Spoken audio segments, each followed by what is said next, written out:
Thanks to the resub, Nevik, and hey, pre-notification gang.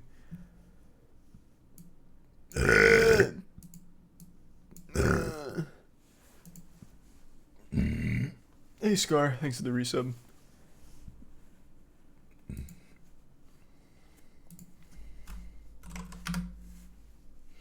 Thanks to the resub, Pizza Man.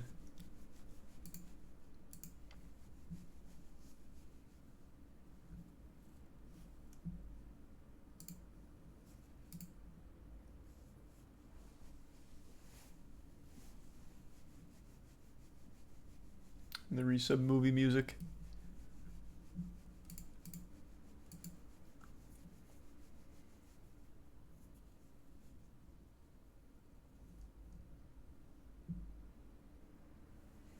Thanks to the resub, Coxical Ace, and gift sub, Kurafin.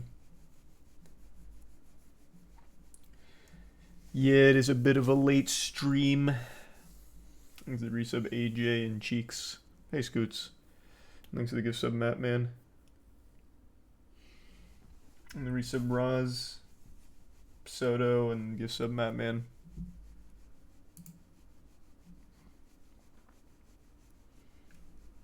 Did you see the fight that happened at Joe's Pizza? No, is it cool? Thanks to resub, Big, Subway, Crazy, and Mika. And Joda. Zeitgeist and Cats.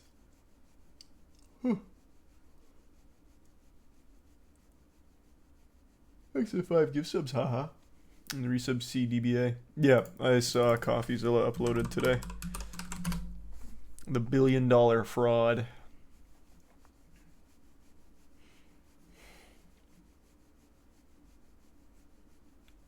And thanks to the 5 gift subs, Lambo.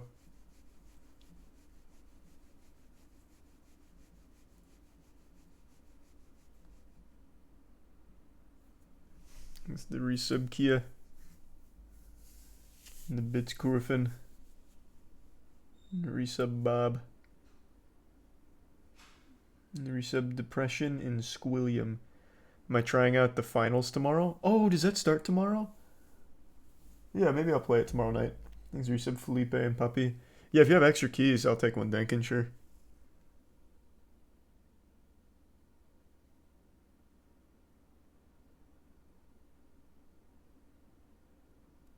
And there's the resub, Braid, and Bits Cheese.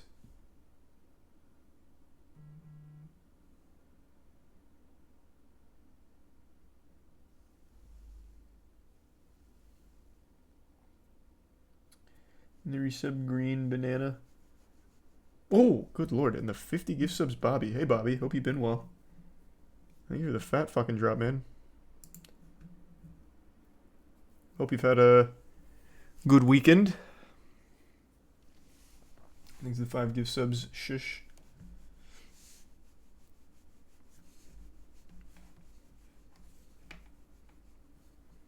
You should watch the Blade Runner movie analysis. From who? Thanks to the Bits Logan. No, I haven't seen the new Eddie Burback video yet. I saw the title though. Sounds interesting. Thanks to your sub, James.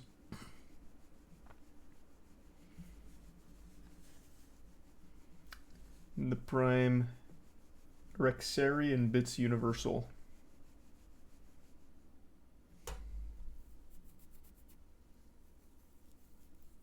More oolong. Not tonight. It's kind of late and I'm pretty tired, so it probably won't be a super long stream or anything. We had big basketball games tonight. Might have pulled my hammy, I'm not really sure, but definitely just want to kind of relax.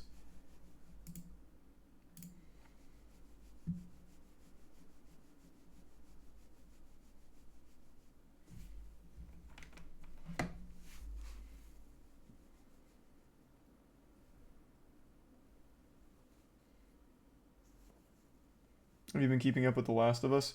Yeah, I just haven't seen the newest episode yet.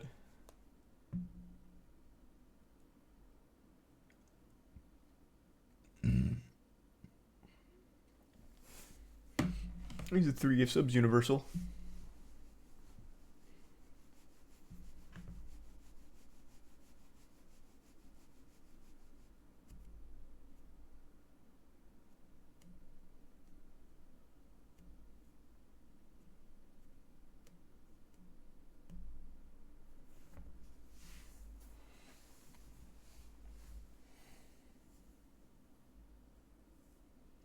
What's your favorite Bloons tower defense game? I don't know. They've never made a bad Bloons game. I played like all of them throughout school.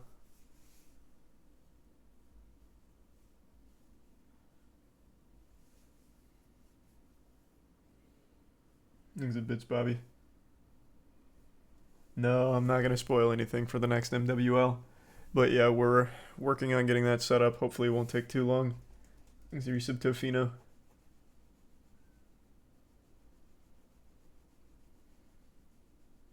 What's your favorite Deftones song? Change. Thanks a resub, Christian in Tier 1 K-Dog and the Bits Universal.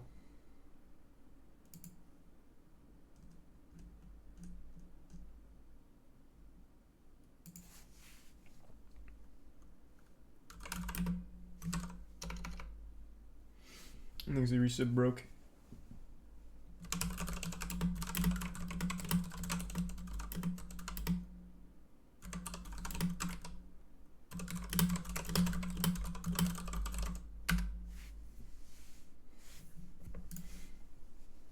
And the gift sub again, Universal, and resub Real Steel. Favorite Alice in Chains song? Wood.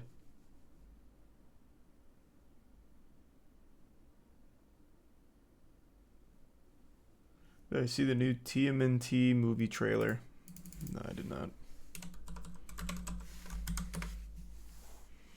I'm assuming it's this one. Can I kick it? Can I kick it?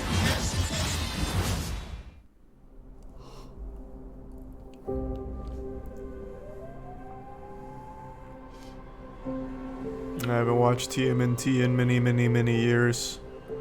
I saw the second live action movie though, never the first. Things are some Rudy shenanigans and username and the bits shush. Lob it up. Lob it up. Stay still. Stay still. Now. Oh. Let's try that again, but with ninja stars. Hey, Here's a why do Brian we pick a Vorte. fruit shaped exactly There's like some my head? unknown and Stop less talking. like You're you. ruining my concentration. You're fine. Chill. He's gonna die. Wait, did you hear The that? style What is was pretty cool. Well, nothing we can do. You guys want to grab pizza? Can I kick it? Can I kick it? Can I kick it? Can I kick it? What I've been the really heck are appreciating those modern things? They're like animated little movies. Shreks. They're all choosing very unique styles now. Instead of being pretty cookie We've cutter prepared our whole standard. lives for this. Can I kick it? Oh my, I'm gonna be sick. Leo, what happened? Is Donnie bleeding? It was an accident. Mikey, watch out! These are the two anonymous gift subs. So you were baby turtles who made contact with mystery goo. Well, we prefer the term ooze, but yeah. It's like more like it's just nicer. It rolls off the tongue better, yeah. Why does it have to be such Zoomer dialogue? Brother, these are children. It's literally kids. That's why it's Zoomer dialogue. Looks like it's gonna be like child turtles. That's why.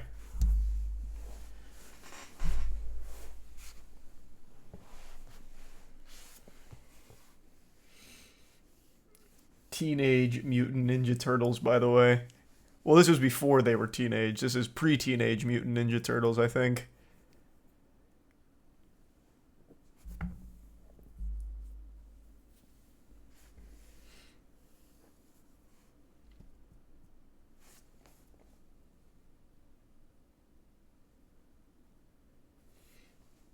Things that resub Craig and Skyrat.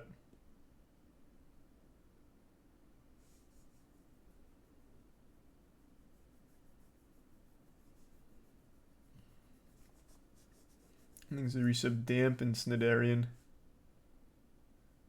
And Bored.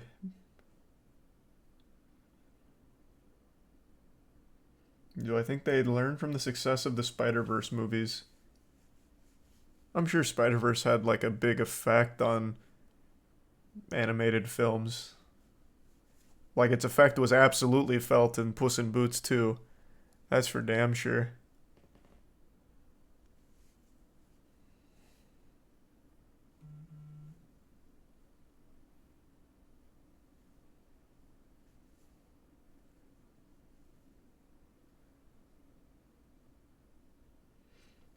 He's a prime scope and resub. Amano Jaku.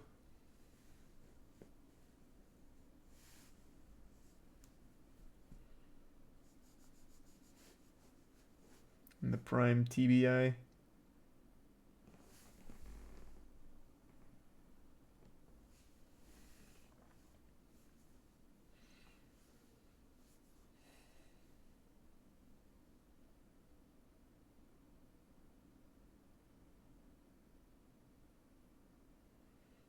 Thanks to the resub. Updated. Skill Up is interviewing the Destiny 2 director soon. About, like, the narrative? You made it sound like it was more pointed. Or is it just like a general interview? Because I doubt they'd want to talk about the narrative. They probably wouldn't field, like, tough questions about it, would be my guess. Because in general, I think most people really like the gameplay elements that Lightfall's introduced, and most people are super optimistic for the raid, but the vast majority of people were, well, everyone was let down by the story, unfortunately. But everything else was amazing.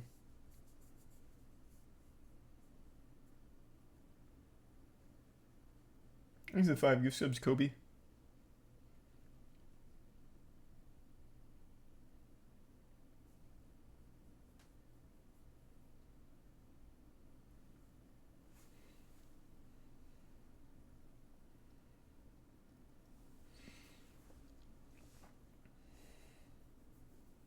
Thanks the resub shit.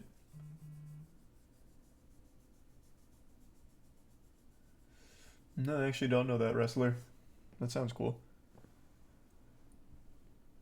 Thanks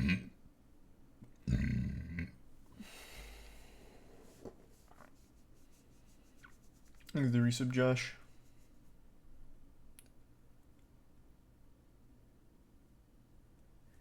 You done a deep dive into Blue Waffle? No, that's a very well documented history. There's no questions when it comes to Blue Waffle.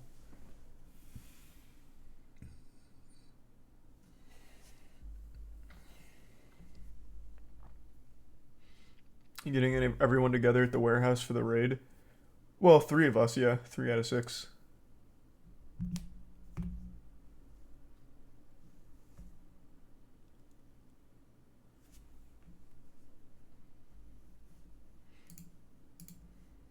But then last year, they declared bankruptcy. Celsius is a billion-dollar company that told its customers to unbank yourself with crypto. But then Amen. last year, they declared bankruptcy and sold a new shirt. I remember that too. Unbankrupt yourself. Now, at the time, I reported on extreme incompetence, but stopped short of using the F word, fraud, because we just didn't have all the evidence. Until but today, now. that changes because of thousands of pages of new court documents, Celsius insiders talking, and my personal interviews with victims. Make no mistake, this was a gigantic fraud. People's lives have been ruined, and the founder might get away with it. So to help shine a light on this issue, here is my full investigation. That's just kind of the whole crypto space. Even if it is blatant fraud, the founder just literally might get away with it because it's crypto. Sad reality of it. Celsius. Thanks the resub, Kringle, and the Prime Blue, the resub Klutz. The bits Cardi sleep well. So when Probably we're talking not about crazy. taking back power, it's really not even from the government. It's really from corporations that dominate our lives. And that system, right, does not work for 95% of the people on the planet. Why? Because the banks control all the money in the world. We talk about all the money in the world. What Celsius does is really helps people navigate in a safe way into this environment. So when you use a Celsius wallet, you know, okay, I'm gonna earn yield and I'm gonna stay safe in a safe environment. Sign me the fuck up. Celsius already did the homework and figured out what's safe. Normally we trust people that...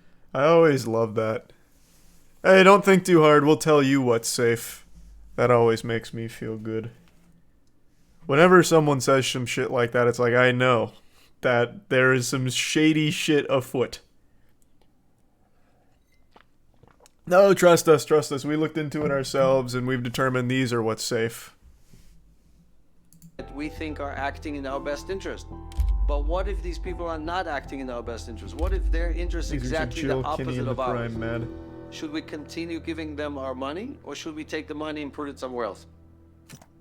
To understand Celsius and how they got 30 billion in assets, you first have to understand what they were selling.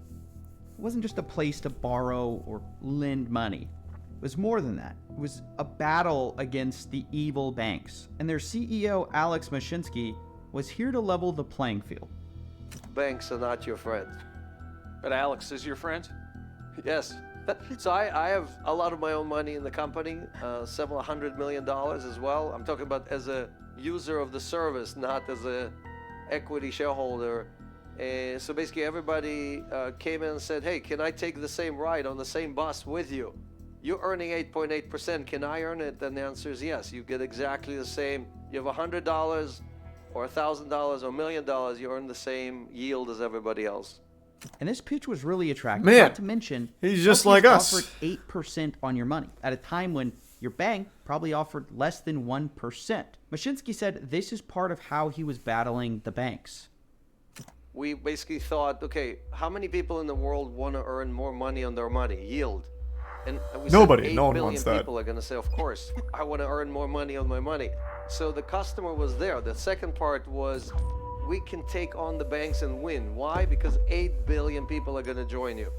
And that was really the key to make that decision. Then we went and presented it to 200 venture companies, and they all said, nope, you're not going to win against the banks. So we went to the community. We actually went to the community, said, we're going to build this for you. Do you want it? And we raised $50 million from the community. And then we went and raised $400 million from investors after we showed them, hey, 1.5 million people showed up. God, that's so 30 sad billion knowing how in this story assets plays they've out. given us 30 billion. Fuck, We've proven Jesus. that people will send somebody money to manage or digital assets to manage. And that was really a breakthrough. No one has done that in 700 years of banking. There hasn't been anyone who actually taken on the banks in a real way. And this clearly worked. Celsius customers told me that the reason they switched was just to get a higher yield on their money. Honestly, I was looking for a place to stake and earn interest and earn yield on my crypto. I was actually first in Cr1tikal, and then I saw Celsius on YouTube. It had higher yields and everything, so I kind of moved my stuff from Cr1tikal to Celsius. People were writing about Alex Mashinsky and all the messaging on the website. You know, he's an entrepreneur. Hold on, I wanted to read that. Why trust Celsius? What was the old pitch?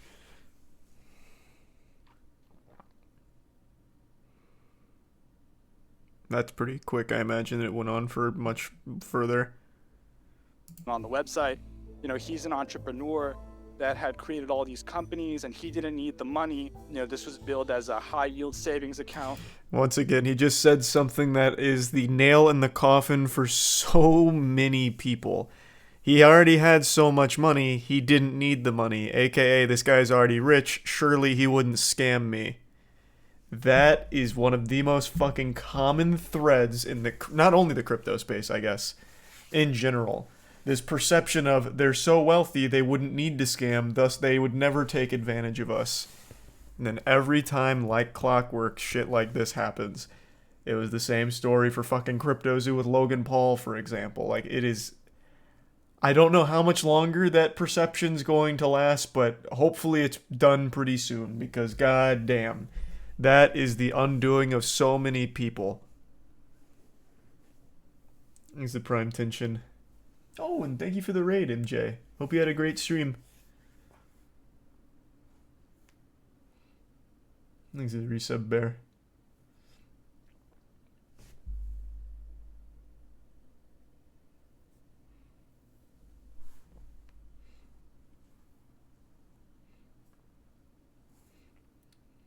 Did I see Russell Brand on JRE? What? No.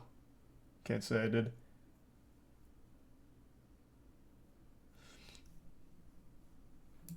That was outside the traditional financial. Sure, oh yeah, true. Surely by default, these people are better than the banks because everyone hates banks. It was a very smart angle. It really was. I think banks are a very easy one. Like, hey, we don't like banks, so don't bank with them. And yeah, unbank yourself and come to Celsius. It's very appealing, especially with like an 8.8 interest rate and all that. Like, it's no surprise it took off. It's not shocking. I think it's the resub Tyrant and the give sub Calamitous and the resub Javier. And no, I don't know what that is, Carp. Systems. Now look, of course, in hindsight, He's a resub maybe ZC. these high interest rates should have been obvious red flags, but at the time, because of other crypto projects, things didn't seem so crazy. There was also others that were much, much bigger and much higher. You know, look at Luna and stuff like that. So. Oh, it's crazy. It's all connected. Terra Luna, this is Do Kwon's project. This was at a point the third largest traded crypto, and this went to actual less than zero, costing normal, average people billions of dollars. They lost everything. It is wild how it all just circles back around in the space, man. I think Do Kwon's still on the FBI's most wanted list unless he got caught or turned himself in, or I don't really know the status of that, but for a little while he was like a legitimate fucking fugitive from the law. Is there some Tyler sampling and Lil Uzi? Luna and stuff like that. So in comparison, it didn't seem as crazy at the time. But it wasn't just the competitors who convinced people, it was Mashinsky himself, who gave a really compelling argument that banks were lending out your money and keeping most of the profit for themselves, and he was going to do something different. We're paying fees upon fees upon fees. They charge us $24, 24% per year to basically borrow money on our credit card. They charge us 24%, but they pay us 0.1%. So where is all that profit going to, right? It's going to the toll collectors. So the opportunity is really for all of us to, again, go off this toll highway road and go into a new world where we don't pay any tolls, we don't pay any fees, we act in our best interest. And this is the vision that most people bought into. Alex was going to lend out your money and pass most of the profits back to you, 80% in fact. And that was the argument that was repeatedly said. I remember them talking about how 80% of their profits were returned to users as a reward. And so that's what I thought I was doing. I thought I was loaning money to someone that had posted enough collateral to pay back in the event of a default. We then lend it to the institution. The institution. I mean, it's not stupid. Like, the people that bought into it aren't stupid for it. $700 million of interest from the institution and distribute most of that. 80% of that went to the retail users. 80% of whatever we collected. Celsians next to you are benefiting because we are lending the collateral you gave us, redistributing 80% of that income with all the other Celsians. So it's a win-win-win. Now, of course, if that's not enough to convince you, Celsius also said that in addition to making high yield, they were extremely conservative. They told customers that there was collateral backing up all their loans in case of a disaster. And the key thing to understand here is that this secured loan with collateral is much less risky than unsecured loans where there is no collateral.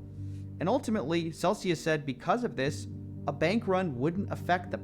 And every day, we have a process, the daily reconciliation process, where our team, like 20 or 25 people, get on a call and grind through all the tokens and all the coins and make sure that we have more coins than what we owe the community, right? That's our process. And no bank in the world can do that for you because they never have enough assets to return for you if there is a run on the bank. And these promises of safety and collateralization were key to people actually putting their money in with Celsius. When I deposited my money in Celsius, I thought their primary business model was over-collateralized lender. I thought they would deposit more assets than they borrowed money on the platform and they'd pay interest to pay a return. And so that way I said, hey, I'm not going to lose my money because all of the loans are over-collateralized and I'm able to earn a yield.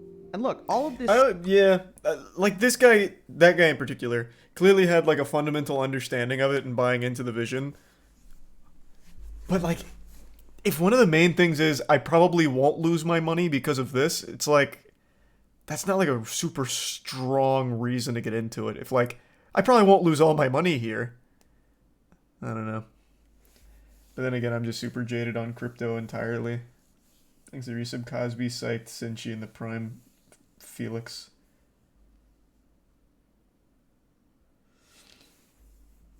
That's how finance works. I mean, I don't think anyone ever puts money into the bank and being like, well, hopefully I don't lose all this money by it being in the bank. That doesn't typically happen. I'm not saying it's impossible or anything, but that's not typically what happens. I'm no fan of banks either, but to go to like goofball crypto to try and replace it is very risky.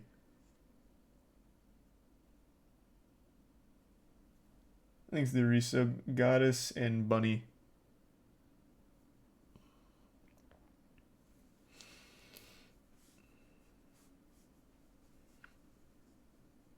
Do bank robberies not happen? Brother, if your bank got robbed right now and you lost a lot of money, that shit is insured. You would get that money back. So even if fucking Wile E. Coyote and the Dirty Boys came out and they stole from your bank and you lost money in that robbery, you are getting that money back. It's insured. Whereas if it happened in crypto, where, like, let's use an example, Axie Infinity, which is a crypto game, and they got hacked for 600 mil. Hacked, I imagine there's probably some shady shit at play there where they just took 600 mil off the table, called it a hack. Don't know for sure, but that'd be my guess. You don't get that back. That's just gone. That's just straight up fucking gone.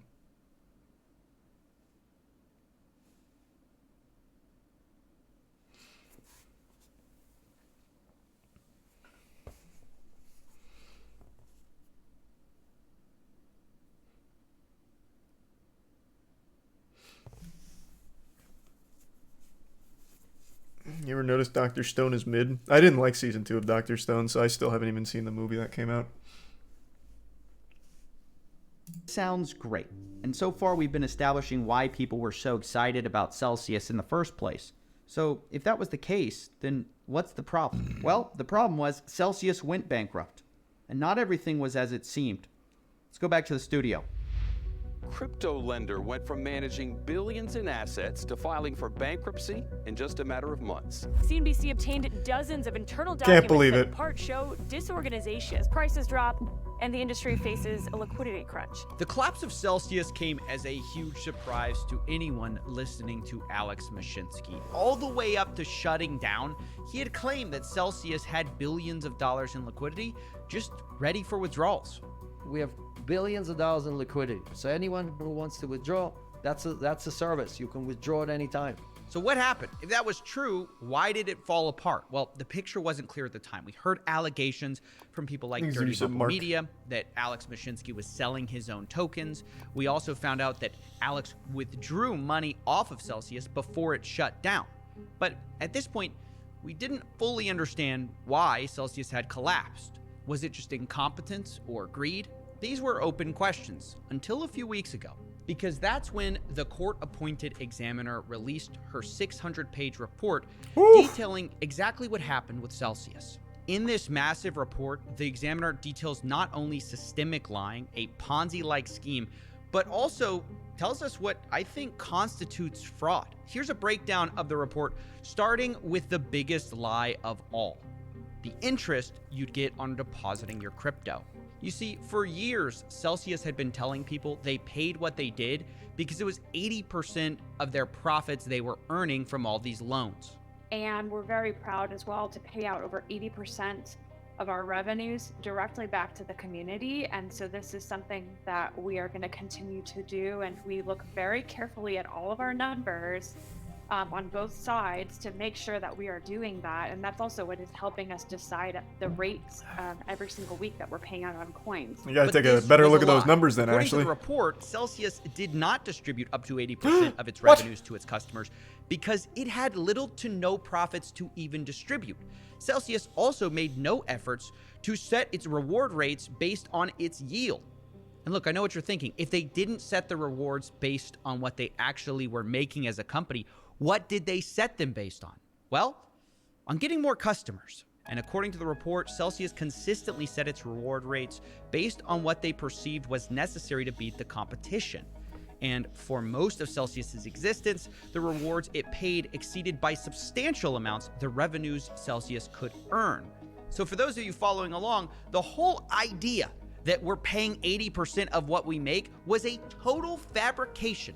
Celsius just wanted more customers, which, as you might imagine, works when you're bringing on more assets with new users than you're paying in interest. But eventually, when you have billions of dollars in assets, Seems like textbook you have to fraud pay to me then. rewards based on that. Already. And the Celsius team realized they had a problem. But even as some within Celsius management attempted to lower reward rates, Mashinsky, quote, overrode their recommendations and refused to do so. No, not One example Mashinsky. of That this guy is a was when golden Jason saint. Perman, a Celsius executive, recalled Mashinsky saying that Celsius could not cut its reward rates because of his belief that our customers will leave us. And that, quote, our investors didn't invest in us to shrink, they invested in us to double.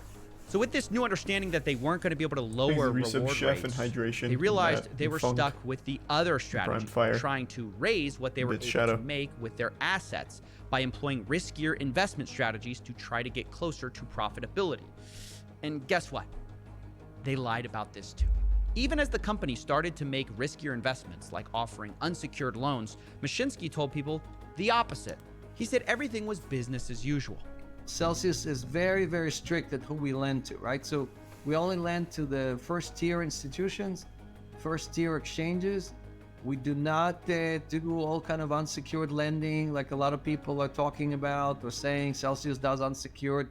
We do not do unsecured lending. But of course, this wasn't Prove true. it. Celsius internally had been talking about the number of unsecured loans they were giving out increasing, shown here in orange.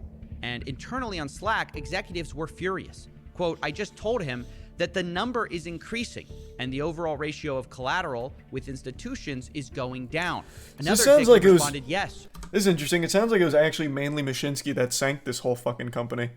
I thought it was going to be like a collaborative, fraudulent effort, but it really looks like most people identified Mashinsky as the problem point. He was the one that was like overriding decisions and going buck wild on it. At least so far, I guess, with these 2 points.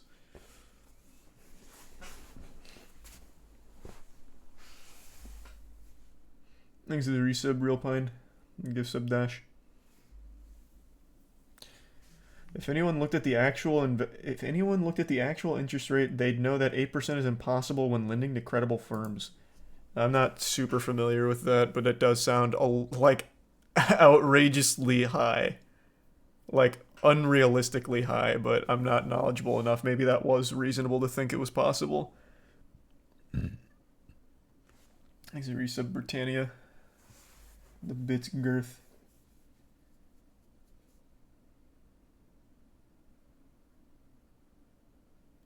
Oh wow, I'll have to check that out, Girth. Oh, that's weird, Shadow. I don't know why it's saying that. Why the fuck would a firm pay 8% interest when they can issue a bond at 3%?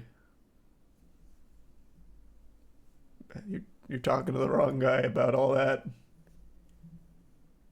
So why does he publish so dangerous statements? Everyone out there, if you have an unsecured loan, tell everyone that I'm a liar.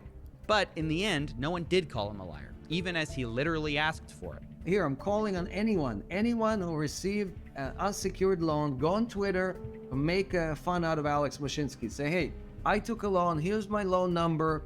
You know, I took a loan from Celsius and then I did not have to provide at least 200% collateral. And through the next year, Mashinsky continued to boast about how safe Celsius was, even as the team began to engage in riskier behavior. In the same year, Celsius would recognize $800 million in losses from some of these investments. Mashinsky told the Financial Times in June 2021 this. From a risk standpoint, we are probably one of the least risky businesses that regulators worldwide have ever seen. How does that not immediately trip people's red flags? That would sound alarm bells for me if I was considering like investing or putting money into something and I heard someone say this, like the CEO. I'd be like, yep, no fucking shot. Any company worth its salt, any legitimate organization doesn't usually boast so proudly about things like that. Usually it's like action speaking louder than words. So you'd be able to find information on whether or not this company or whatever is trustworthy. You wouldn't need to get it from the horse's mouth here. Oh, we're actually considered one of the least risky businesses the regulators worldwide have ever seen, like in the history of the world. They've actually given us like 5,000 gold stars for how safe we are. Like, it's actually nuts. They can't stop praising how safe and legit we are. Regulators love us. True. Yeah. Thanks to the resubs, Sinka and Jazz Hole. The resub Obama. The resub bros.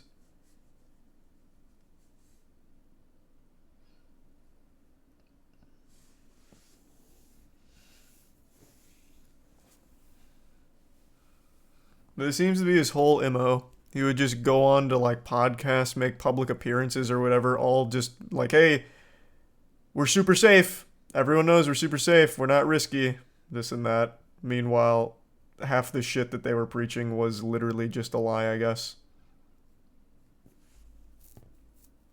They used AI for his voice. Oh, man. Yeah, they were just a little too soon. You could say it was all deep faked.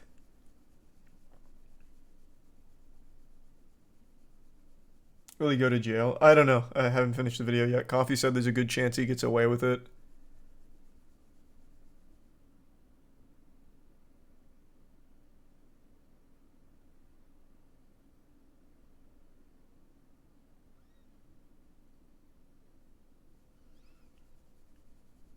You see the episode of Shark Tank where the guy pitches a pyramid scheme? Yeah. That was great. That's a classic. Hold on, give me 2 seconds though. I want to tinkle real quick.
Alright, I'm back.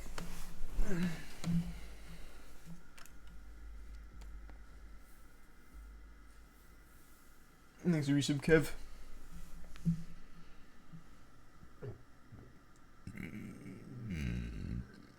Around the time he was saying this, Celsius was over $500 million underwater on their liabilities, as shown by the black line, which represents a net surplus. By the end of the year 2021, Celsius would owe $1 billion that they did not have. Things were looking bad. Wait a minute. I thought you said this was a fraud. It is a fraud. Maybe to you, Coffee. There's another way of looking at this. What do you mean? Resub Desiree Well, and imagine Ellie. I'm defending Celsius as a And lawyer. wait. You're a mixologist and a lawyer? Hey, I could pass the bar if I wanted to. I already work at one.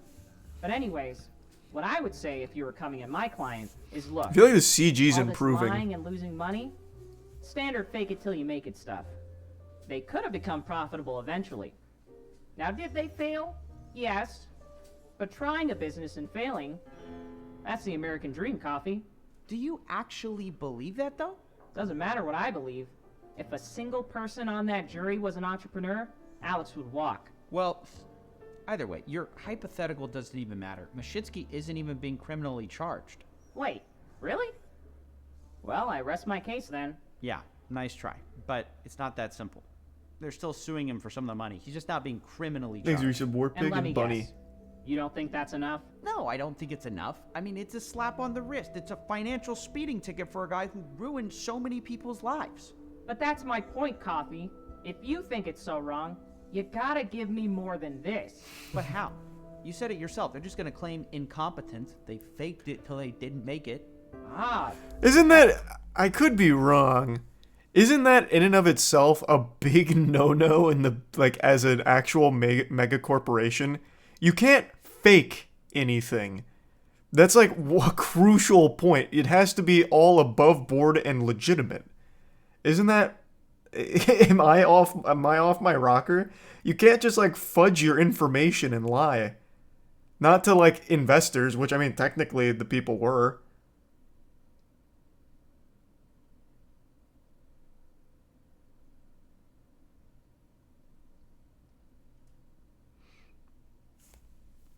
You have to prove it at some point or people will find out. Well, right. Well, eventually what happened is, I mean, you know the story. They went bankrupt. Everyone lost their ass on it. Like that's, we know how it ends. But isn't that like criminal if it's openly faked? Like they were lying about the claims, right? They lied about the interest. They lied about the 80%, whatever. A lot of lies. Isn't that in and of itself already a legal problem?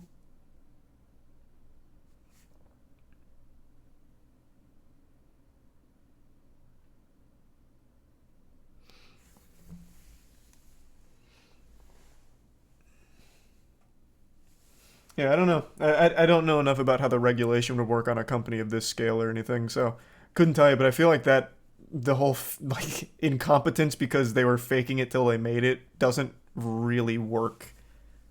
I feel like that would still be like a legal problem, but maybe not. I don't know. That's because the evidence so far is lies and incompetence. You need to show a definitive step across that line. That's the only way people are gonna believe you. Well, that and... What? Well, this might be ironic coming from me, but it wouldn't hurt to humanize the story a bit. Don't get stuck in the technical jargon. Nobody can follow that. Make me feel something. As much as it pains me to say this, I think you might be right. Let me see what I can do. What does that money mean to me? It means a lot, actually.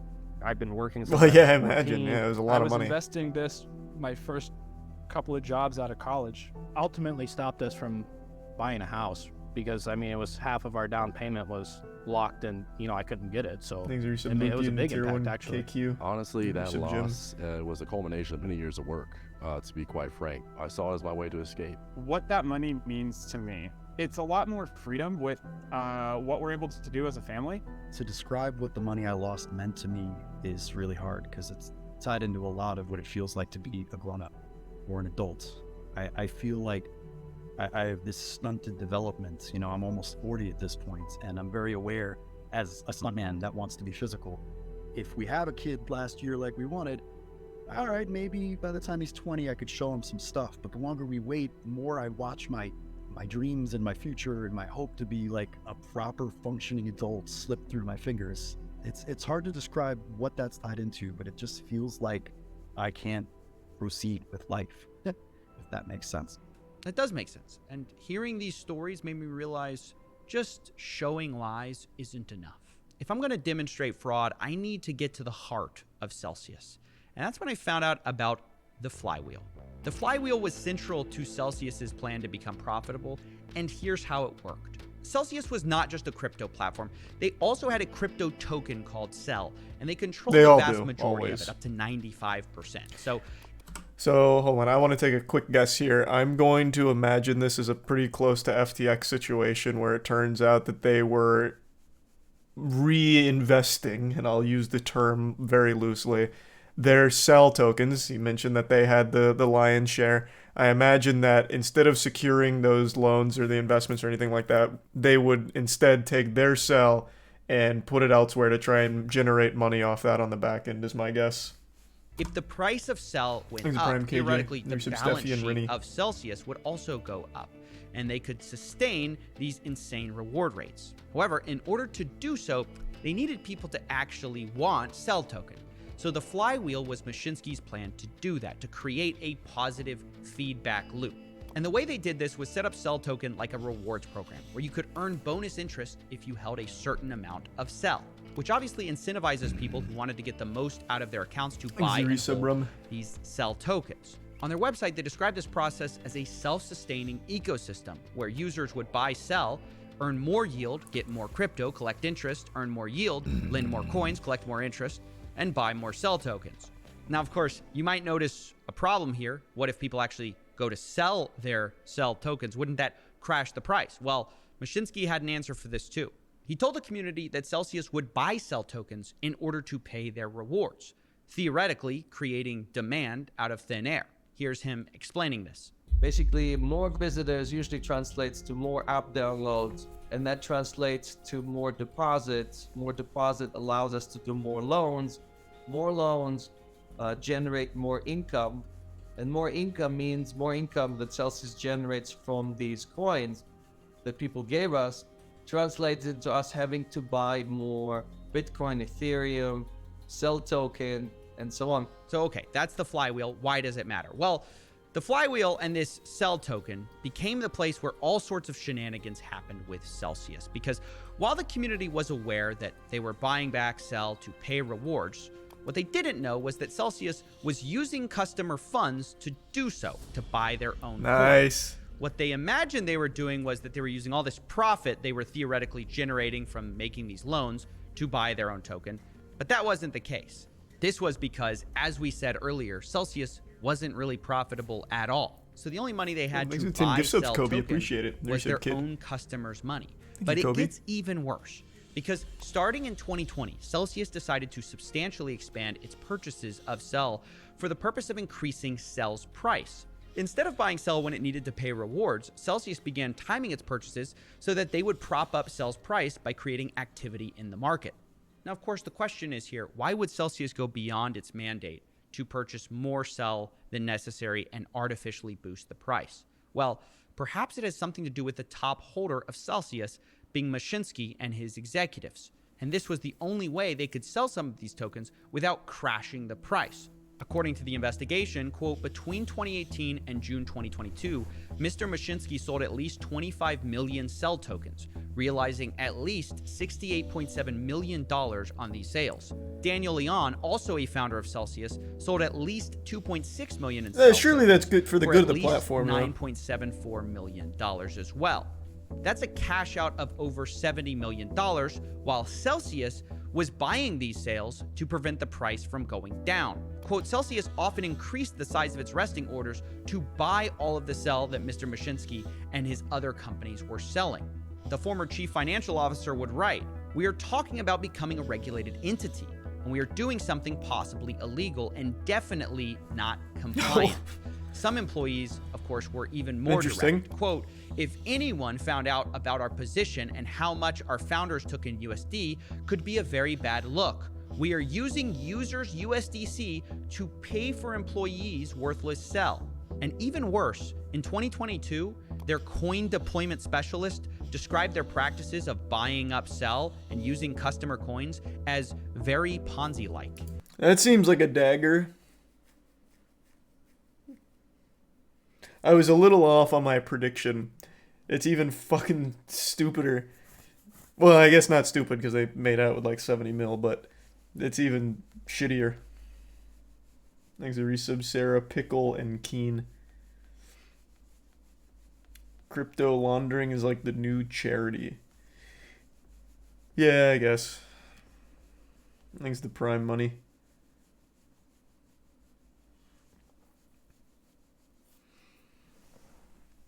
Sucks for the investors. Well, yeah, it sucks for any normal person using the platform. Great for the people at the top, though, who are just literally selling worthless sell using the customer funds. So they're selling this useless shit using customers' real money to purchase it in order to keep the price stable. So, yep. Thanks to Prime Admiral.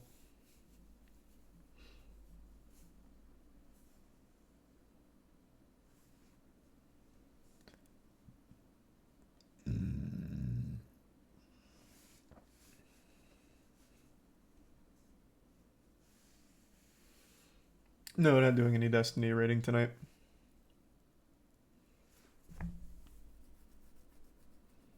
Artificial demand to stabilize a coin. USD conversion all while it crashed when it's found out. Yep. Pretty big brain, I guess. And they would have got away with it too. I guess. I actually don't know what the plan was. It seemed like this was always destined to completely collapse.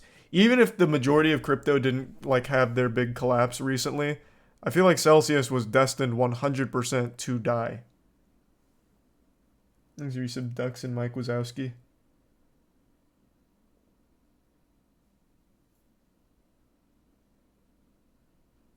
Thanks for some roasted.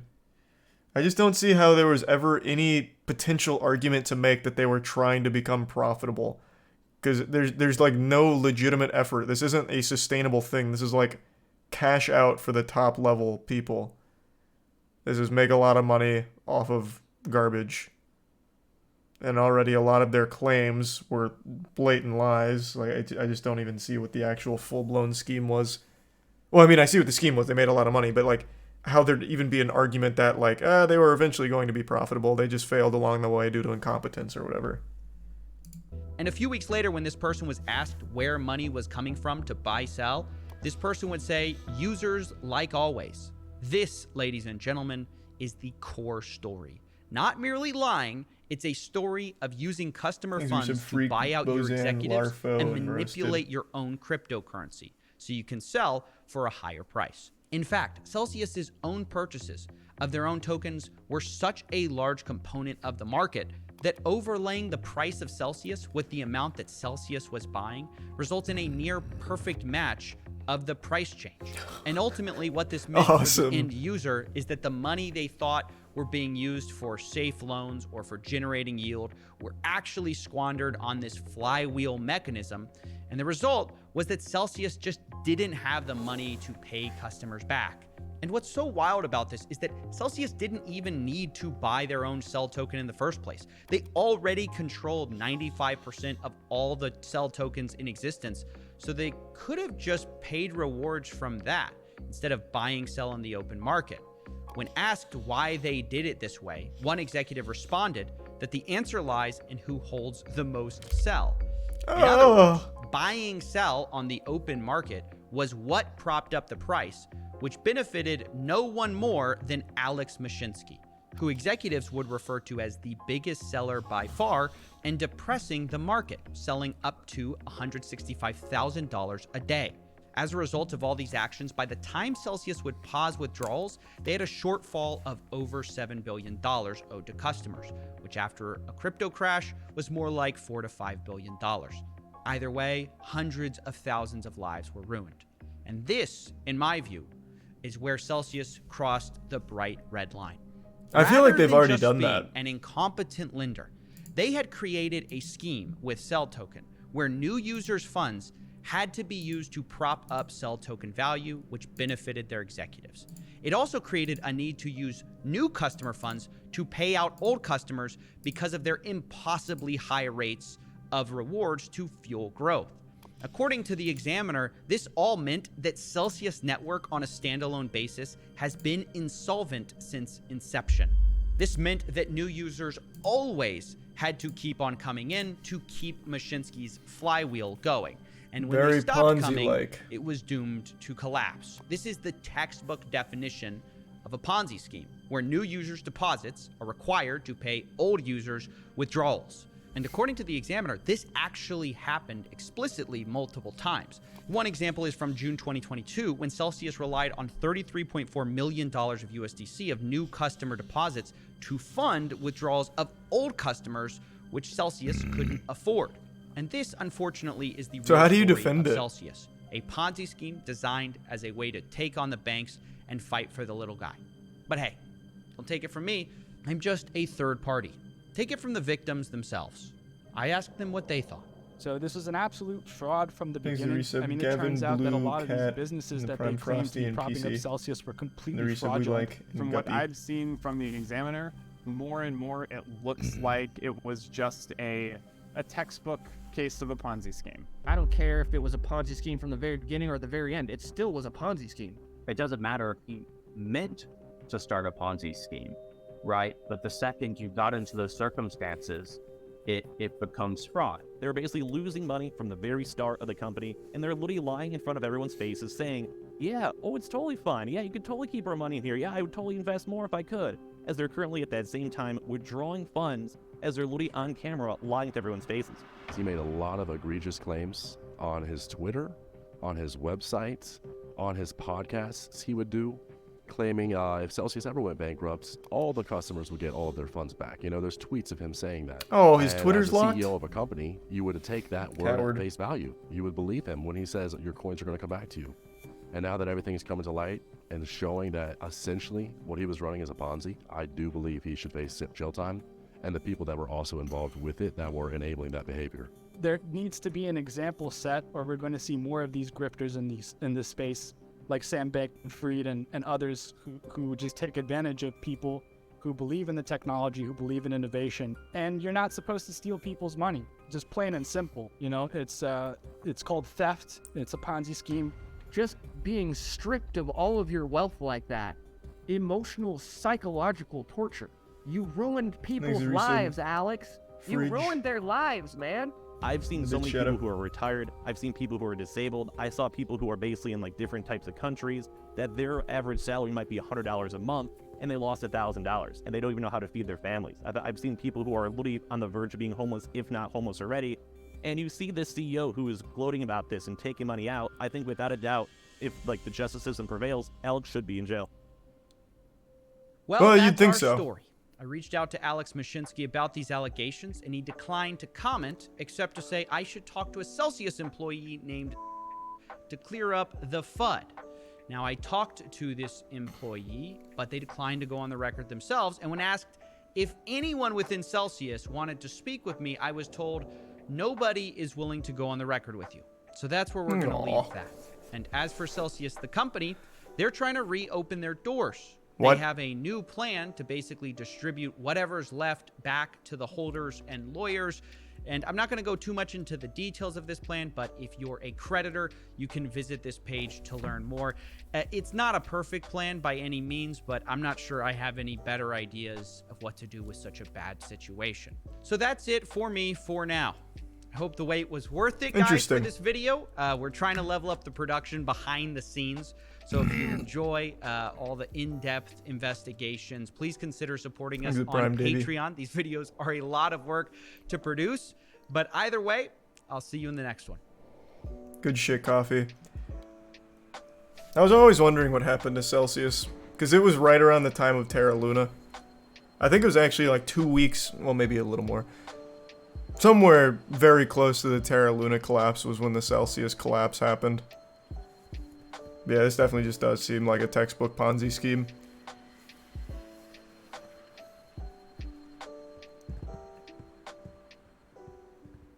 Exhibits girth. Yeah, I'll check it out. Crypto basically gambling. Some people hit big and most lose all their money. Yep, I mean, not wrong. This one was supposed to be less of a gamble because it was propped up as like, we're going head to head with the banks. We're gonna, you know, no one likes banks. You could trust us, but you can't trust banks, so come with us. But even still.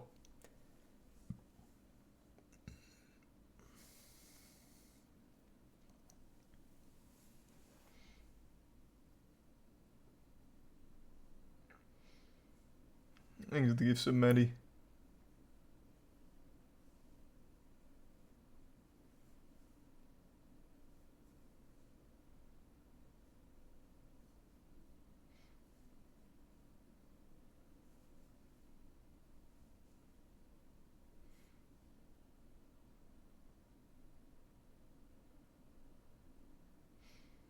Like how crypto gets shit, like people don't lose their life savings in the stock market all the time. Yeah, I don't see people like sucking the stock market's dick. It's not, I mean, it's kind of a weird whataboutism. It's just crypto scams can happen from like anyone. Like a literal nobody can start a crypto scam and make millions off of you. That doesn't really happen in the stock market. You're getting fucked by corporations. In the crypto space, literally anybody can.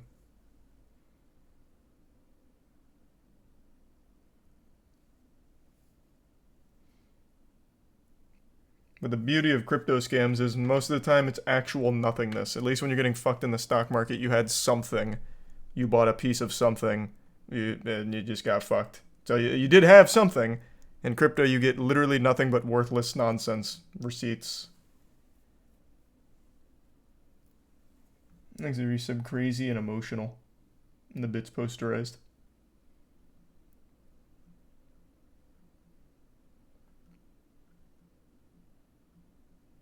And tier 1 Pope.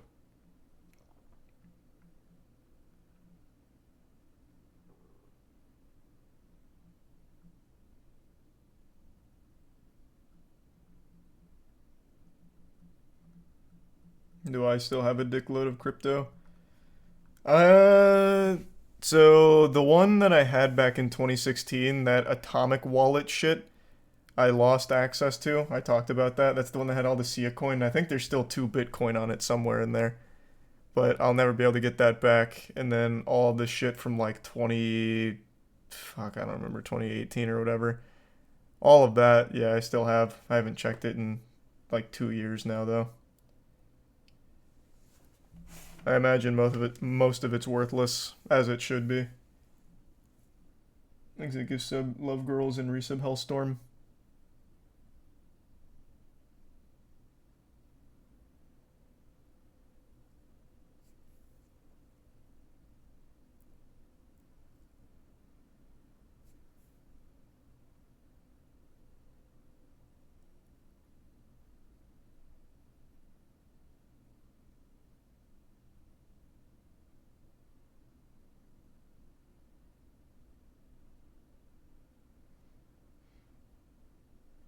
I don't think there was some big conspiracy like how all of this crashed as soon as it was becoming popular and somewhat threatening to financial institutions. No, man, the big thing was people. A lot of it was just actual fraudulent scams.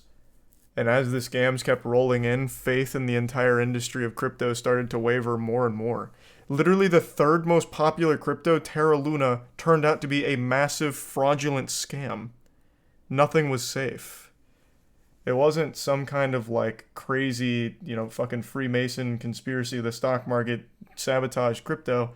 The people running the cryptos were just scam artists.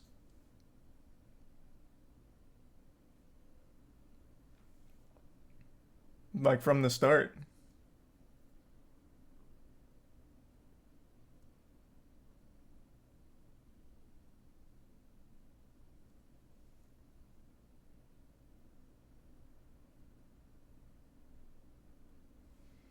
Is the resub Mig Waifu PewDiePie and give sub posterized?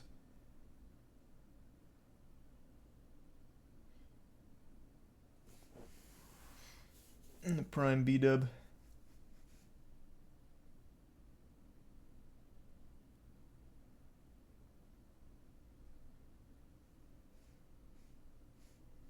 I don't think all crypto is a pyramid scheme. I'm sure there are projects in the crypto space that aren't scams. It's just a large chunk of them are now and have been. Which is why everything's kind of in the shitter. People getting tired of being scammed.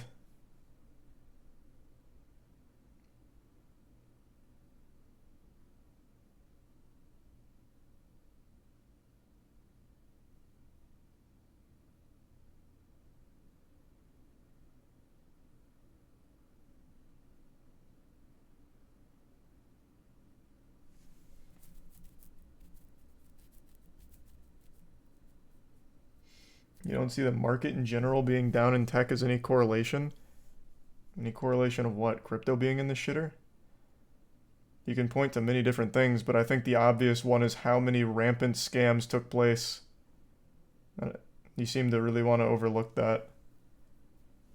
I don't think crypto and the general tech market run synonymously. They don't go in tandem. I think the constant scamming, fucking Terra Luna being the third largest, Celsius I know is in the top 5 or top 10, can't quite remember. All just blatant Ponzi's. FTX, God, Jesus, FTX was actually like the largest crypto exchange for a time. I could go on and on and on. I think those are your biggest culprits for why crypto's in the shitter. And even before that, yeah, if we want to go ancient history, you had the Mt. Gox collapse. You had the infamous BitConnect. I mean, we could go on for hours talking about all of the absolutely massive, massive scams in the space. FTX was larger than Coinbase. I thought it was, right? For a little bit, wasn't it? Maybe I'm getting wires crossed. But either way, FTX was still one of the biggest in the world. I really thought it was bigger than Coinbase at a certain point, but maybe not.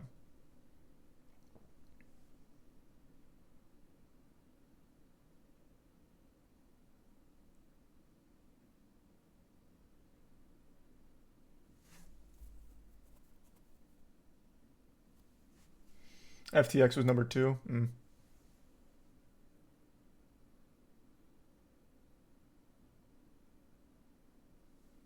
Thanks, Resub Madman.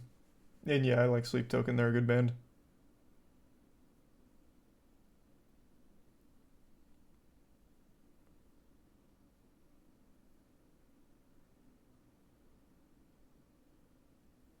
I'm gonna give Sub Posterized. I'm gonna resub Elekshi.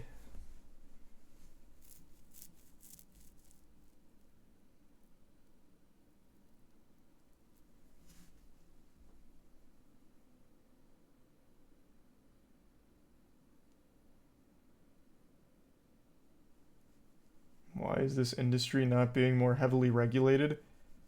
That's one of their big things, is the no regulation.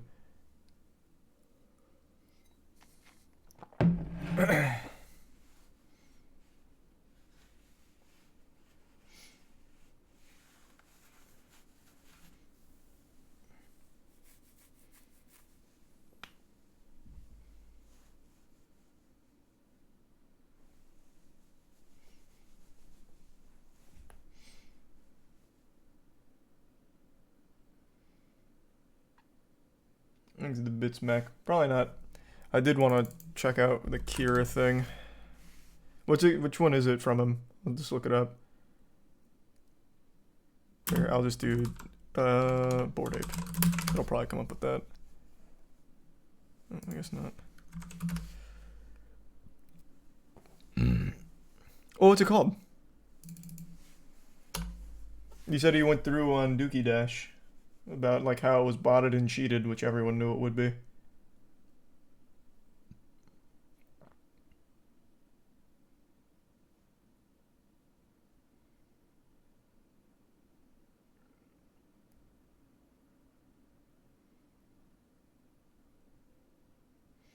Kira's getting fake DMCA'd. Let me see.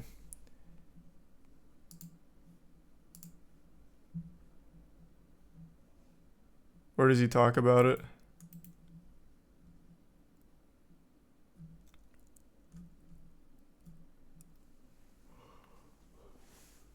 It's on his second channel.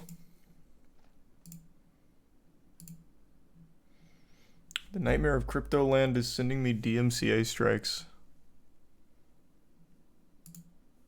I'm not even really sure what to say at this point.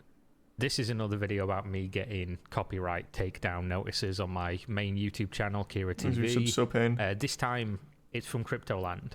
Everyone's favorite. You know it, you love it. And this caught me by surprise. This caught me off guard a little bit because I just don't understand where this came from, to be honest. They don't make videos anymore. They've not made a video in 7 months. They're not trying to raise money anymore, as far as I'm aware. They're not promoting any of the stuff that they were originally using, and yet they've waited like a year from my original Cryptoland video to just come out randomly. The timing of this is strange, and obviously we're going to talk about what my conspiracy theory is as to what's going on at the moment with my I think probably what happened is some other bad actors acting on behalf of Cryptoland. That's kind of rampant on the platform right now, where people are impersonating corporations, companies, or even individuals doing shit like that. channel, That'd be my guess. And who's behind this. But I'll show you. It's so fucking pathetic. So this is what I woke up to today. Hello. I'm getting really familiar with these, loving it. I've been on YouTube, by the way, for over 3 years now. I've made over 1,000 videos. In 3 years, in 1,000 videos, I've received precisely 0 copyright takedown notices. Because I don't steal copyright. I don't, it's fairly common sense. I've received 0 in over 1,000 videos in 3 years. In the last 40 days, I've received 25. Jesus Christ. So here we go. We received the copyright infringement notification below regarding your video. We believe your content is protected by fair use, fair dealing, or a similar exception to copyright protection. We're writing to let you know that we do not plan to remove your video at this time. You have control over the availability of your videos on the channel, including the ability to delete them if you choose. Please be advised it's possible the copyright owner will approach you directly to request the removal or take other action. This email is not intended as legal advice. If you're interested in more information regarding your options on this matter, you may wish to consult a qualified attorney. Please note the complaint's physical address and phone number have been redacted from the copyright infringement notification below. So that's what I woke up to. Again, it seems like a almost daily occurrence at this point. And then, as you can see, this was who it came from, Cryptoland World. We remain concerned that the copyright notification is not valid for some or all the videos identified in your notification. So there might even be more.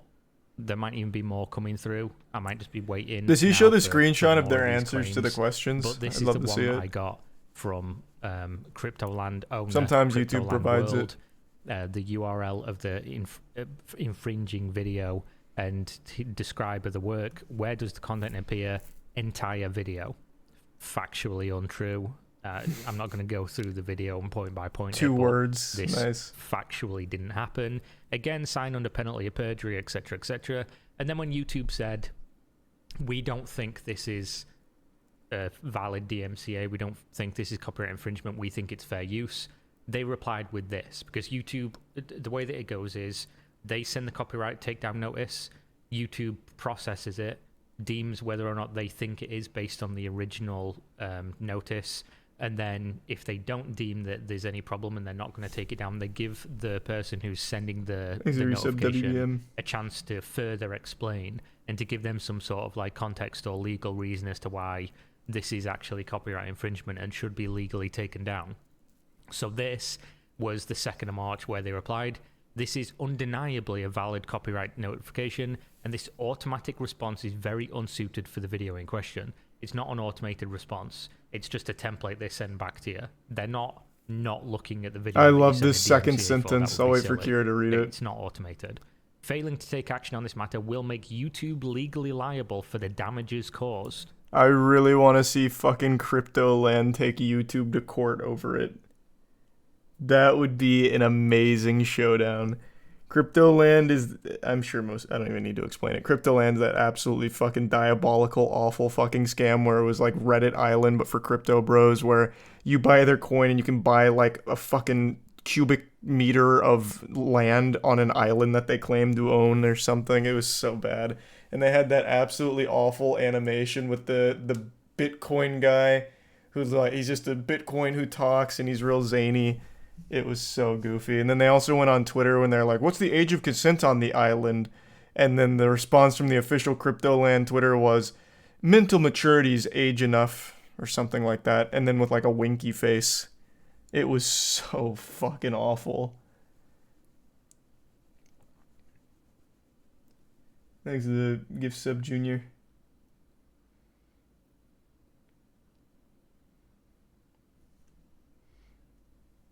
I have to imagine this didn't actually come from Cryptoland. There's no way they'd be this fucking dumb. There's no shot they'd be this dumb. Thanks for the sub, Stone Samurai.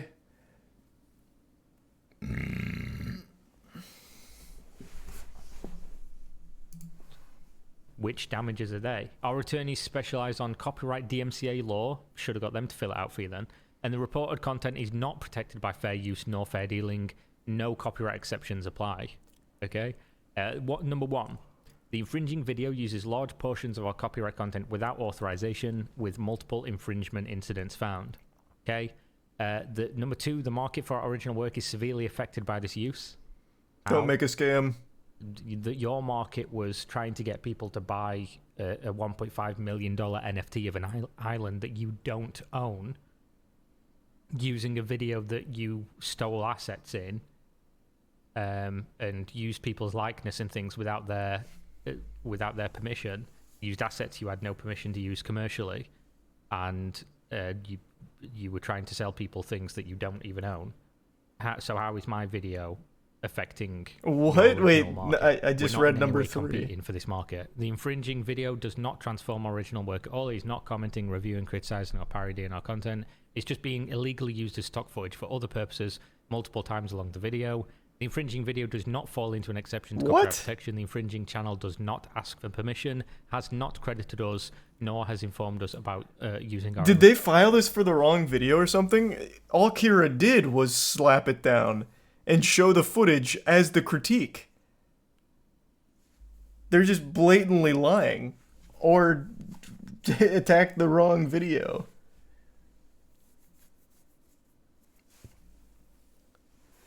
The whole thing was criticism, critique. And then used the footage to talk about it. Not even close. Copy and paste email, must have been, yeah. Probably. Thanks the resub Omega.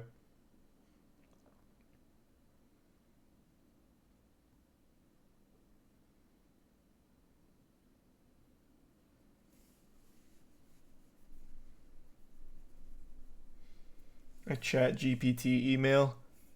Maybe it is. I can tell you one thing, they certainly don't have attorneys at Cryptoland. That much I can promise you.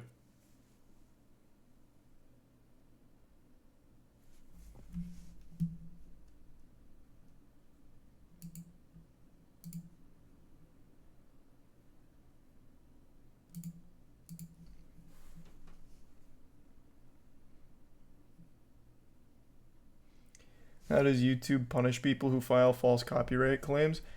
I don't know if they do it often, but I do remember a case where they actually sued someone who was a serial abuser of the system, and they fined him $25,000 per instance of fraudulent request. It was such a smackdown, because it is illegal. I don't know if they act on every single culprit. They might save it for people who do it multiple times, but they fucked that guy up.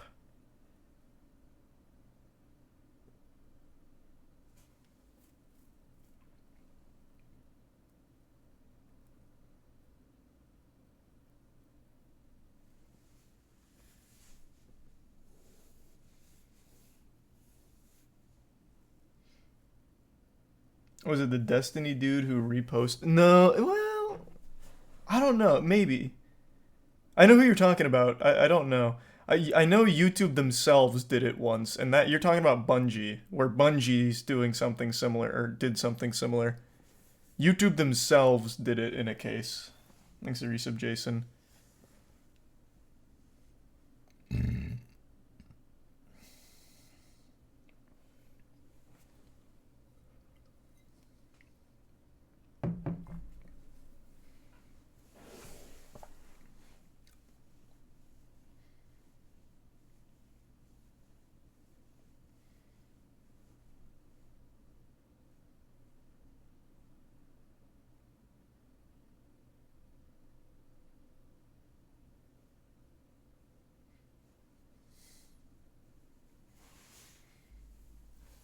But yeah, it looks like Kira's not getting anything taken down, which is good. Just pretty fucking embarrassing from Cryptoland. Lovely.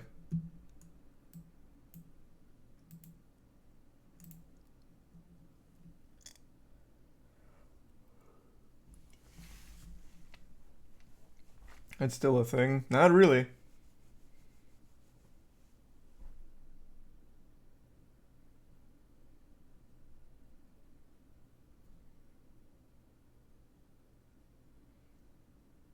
When is the Bored Ape game coming out? You talking about the MMO? I don't know. But they already did Dookie Dash.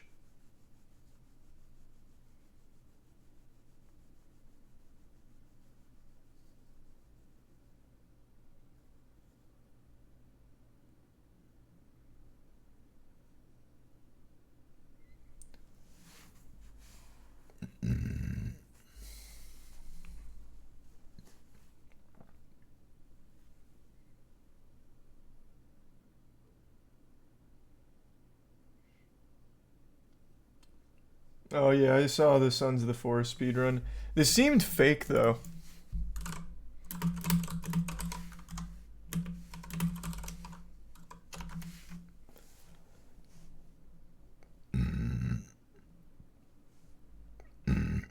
Where is it?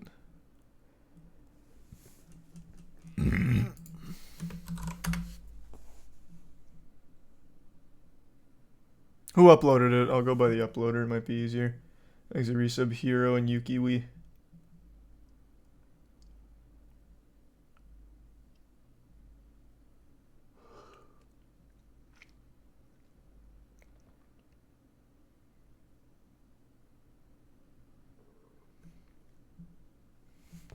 It seemed like they used some kind of mod or something as opposed to like an actual legitimate speedrun. Oh, that's right, it was, okay, that's gonna be so fucking hard to find. I'll just go to Twitter.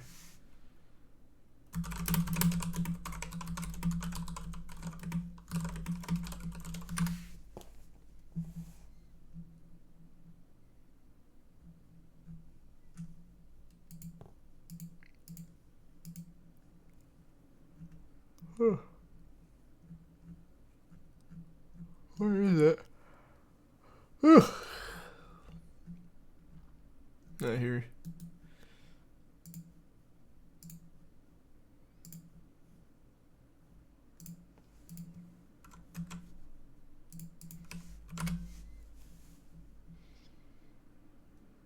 It just doesn't seem real.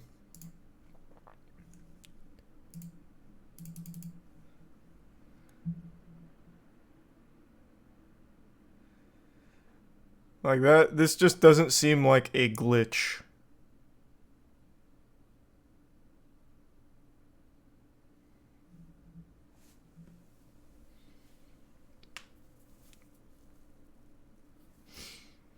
That's a cheat with Wiimod. That's what I'm saying. It seems more like some kind of mod than a glitch.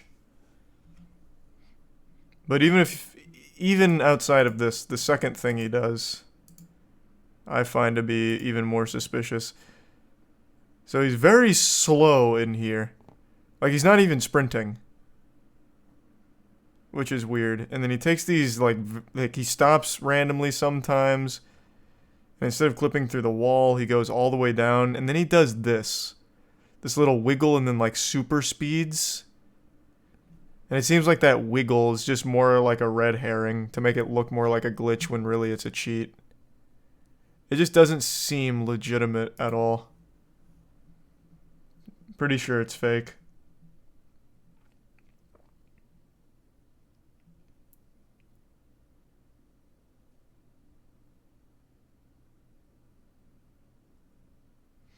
I literally do this with the Wiimod keybinds. Yeah, that's probably what it is.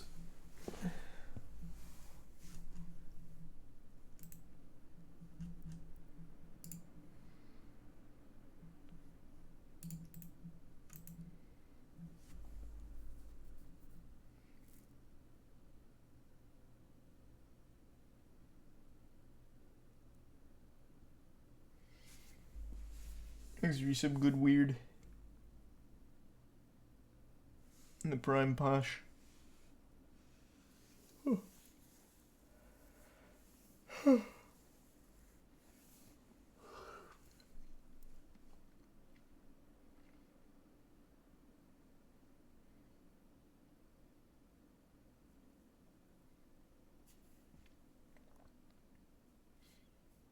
You see the new one today? It's on the leaderboard that's actually fully legit for Sons of the Forest. Nah, what is it?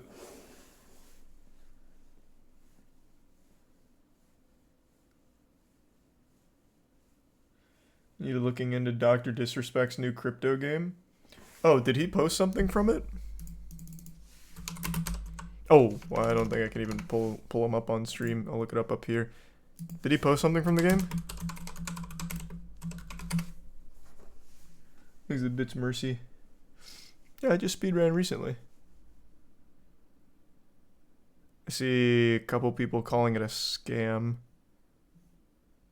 I don't know if it's like a scam. To me, it just seems like a wild idea that's a little silly. So the tweet, and I'm assuming it's about the tweet, if that's what people are talking about. He made a tweet saying, picture you're in my game, and you just found a $100,000 item and you're trying to extract. It'd be amazing content for viewers and all that. But he fails to realize that if there's an item worth $100,000 in the real world, people are going to cheat the fuck out of your game, and there's no way you're going to have an anti-cheat that's able to stop it. And when people cheat, and they will, and they steal that shit from people, that's going to be the most devastating experience of all time. I lost 100K to a cheater.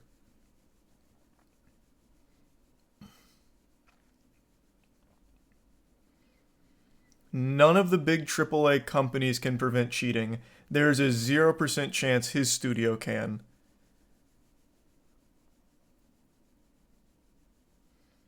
Thanks, Prime, Kern.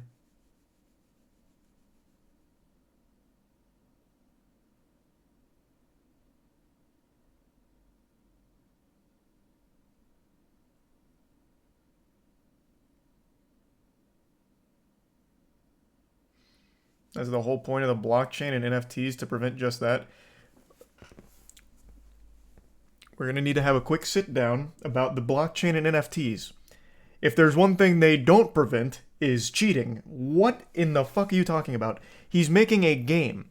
And in the game, you would pick up an NFT worth 100K, and then you'd need to extract with it in order to get that NFT. Thus, a cheater can easily take that from you in the game.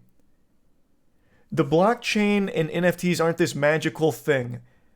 They're not. It's a piece of technology. It's an impressive piece of technology that is misused drastically by so many people for rampant scamming. Now, in Dr. Disrespect's game, the NFTs are used as like a thrilling tool and could also make money, where you get NFTs in the game that can translate to real world money. And you know what that's going to incentivize? People to cheat and steal that shit from players. Because then you're making real money from it. Then there's real reason to cheat. And you will not stop them. Studios with billions of dollars can't fucking stop them. There's no way Dr. Disrespect and his team can.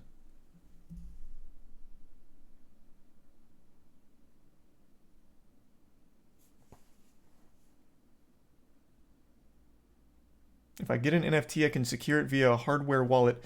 Brother, let's clear out the brainworms for a second. That's not even what we're talking about. In the game, you get the NFT and you have to extract with it, meaning you have to play the game.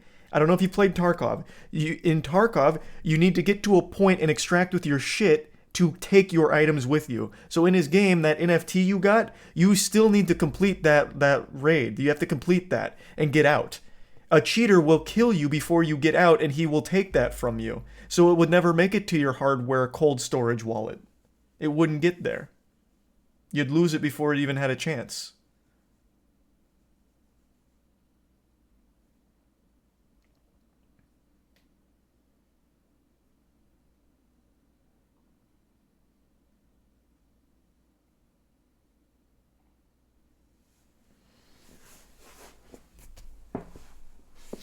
Why getting angry? I don't know. It's not really angry. It's more just passionate. I think it's just a lot of confusion. Like, I'm not angry at people for being confused on it. The blockchain and all that shit is always a very confusing thing that people get the wrong impressions of.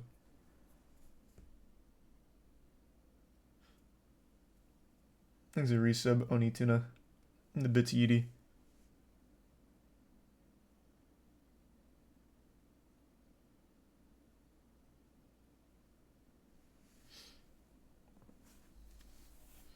This will be the first game where cheating is a legitimate job. Well, I guess not the first game. A lot of other games, people cheat and sell the accounts and make a living off that, but this would be on a whole different scale.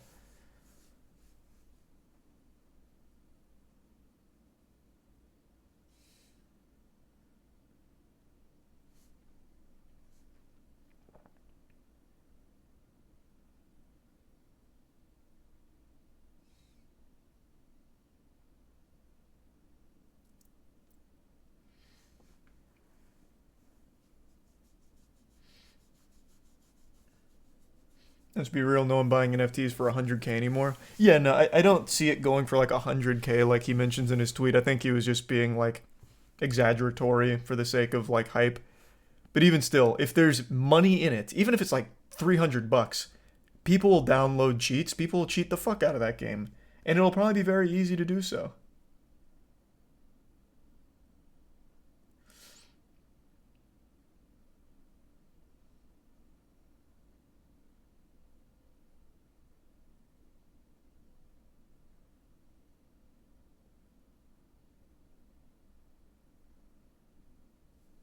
Thanks to Tier 1 Emily.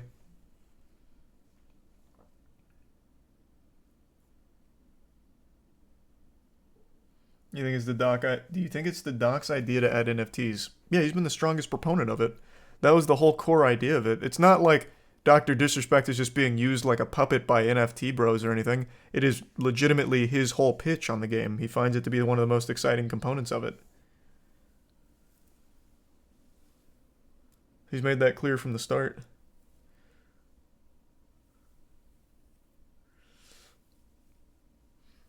I'm all for creators like making those big projects like games and stuff. I think his is just a little lost in the sauce of reality. When you have a game that can generate money for players, which is a very cool concept. Who doesn't love the idea? Get good at the game, make money playing the game. Very cool. You know, there's nothing to dislike about that.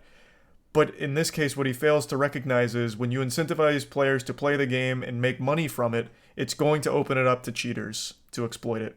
And you can't stop them. It's just going to get completely abused.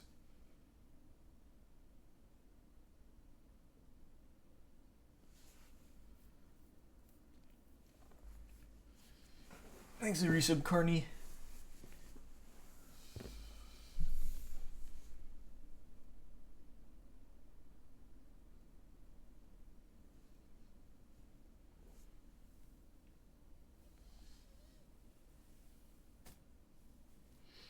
How do competitive esports stop it?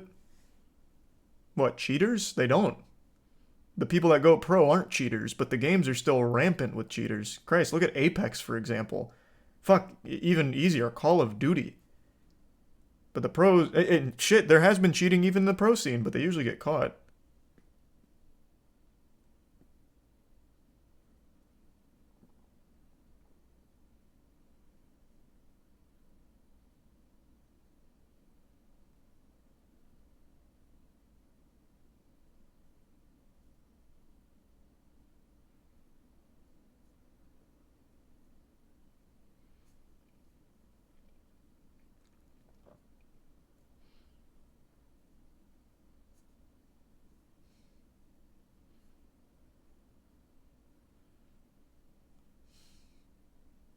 Thanks the resub, Jake. Did you see the Aiden Ross Destiny debate about Andrew Tate? Oh my fucking god. Thanks resub Blank and the Prime Blueberry. Oh my fucking god. Yeah. Yeah.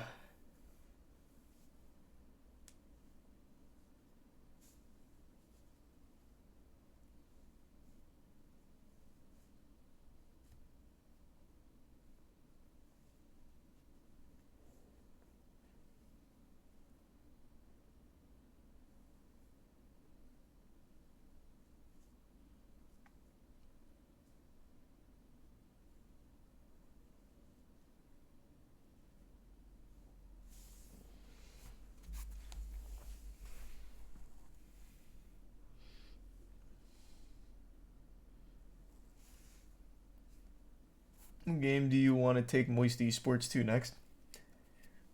I don't know, we'll see. Well, I definitely want a Street Fighter 6 player soon. before 6 comes out. Like a top 5 player.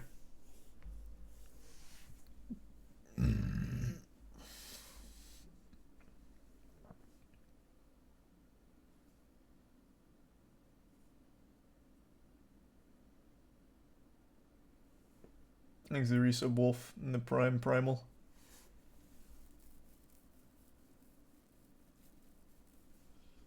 And the Risa Raven.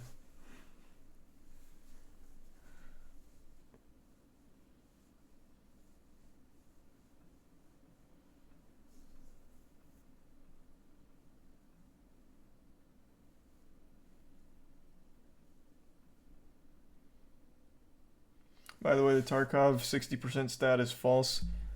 Oops, sorry, hold on, I want to read that. By the way, the Tarkov 60% stat is just false. By the way, at least 2 of the 13 clips he showed were proved false. Not just going to take some random's word for it. He also refuses to release the rest of his clips. P.S. I got 4K hours in Tarkov, and nobody above average will agree with that number. What number? The 60% are cheaters or something? I'm assuming is what you're referring to? He's a tier 1 Kern.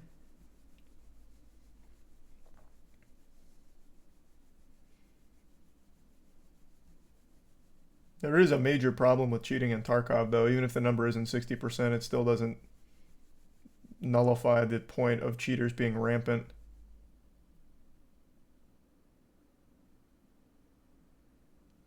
"60% of the raids, there was a cheater." Oh, not 60% of players are cheaters. Gotcha. Thanks to resub, sweet.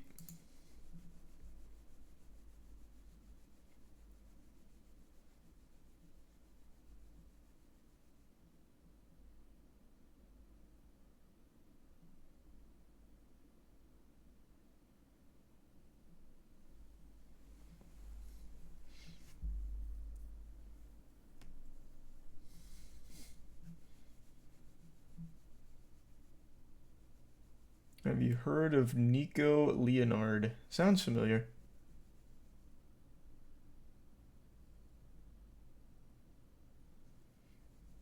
I have 6K hours on Tarkov. Cheaters are rampant, but a lot of them are closet wallers who will never admit they wall, and they try to remain as less obvious as possible. Well, yeah, no one's just going to be a blatant cheater. That sounds about right.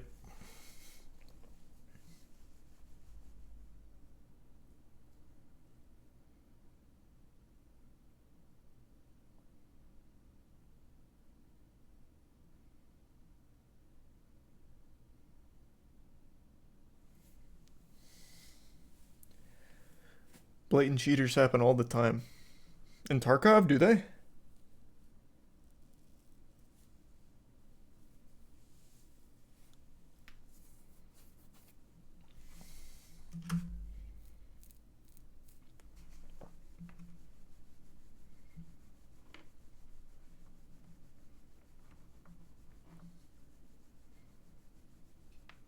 Half of Tarkov cheaters are idiots with no concept of how to actually play. That's a lot of pub cheaters, though. Usually someone cheating in pubs is pretty shit at the game. The cheaters at the highest level are the ones that you'd never suspect.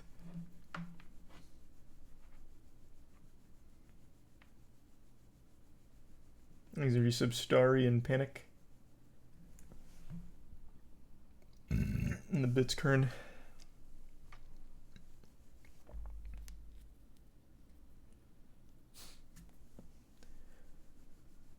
What do I oh god, that game was crazy, yeah. I finally got to watch the VOD.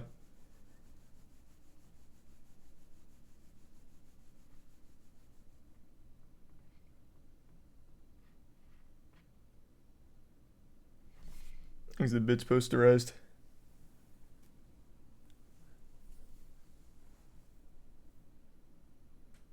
Even streamers hack. I don't see a lot of like cheating streamers these days. Early Twitch there was quite a few, but not anymore really.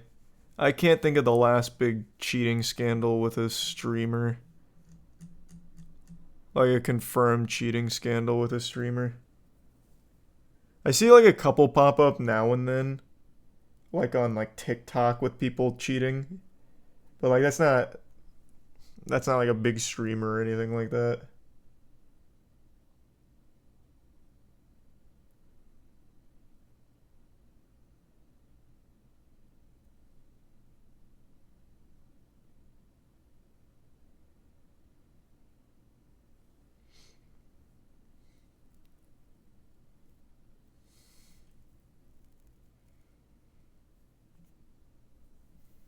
It can just be done so well that no one notices. It's very possible.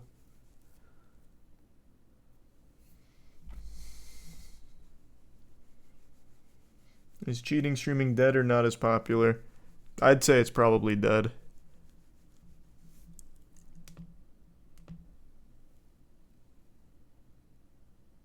Yeah, we just watched the Coffeezilla video. Streamer was caught cheating in CSGO and claimed her friend... Oh, you're explaining the Clara thing. Thanks, Risa Blue Entity.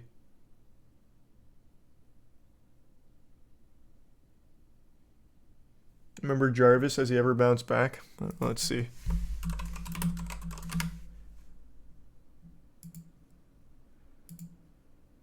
Looks like he mainly does boxing now.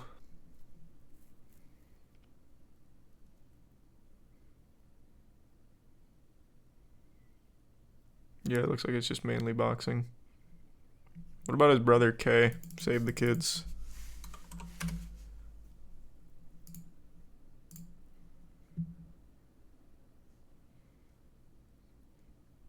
Kind of the same thing.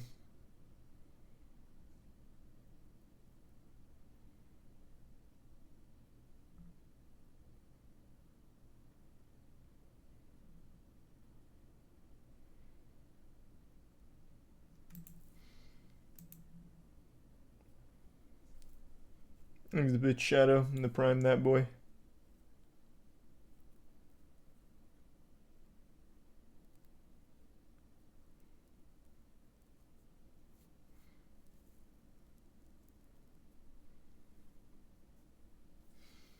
His bro uses Jarvis's face.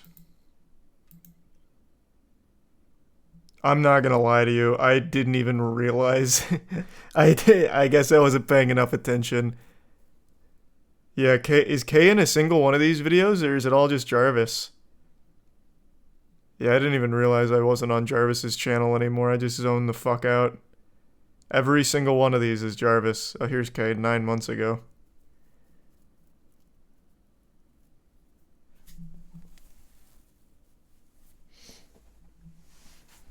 Thanks, a resub, Adam.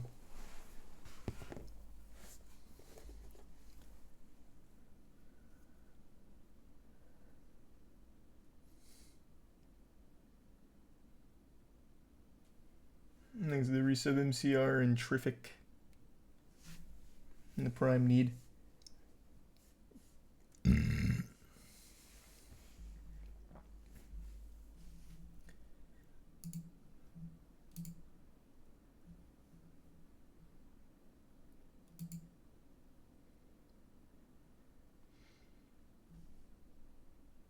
thanks to the prime moon trash.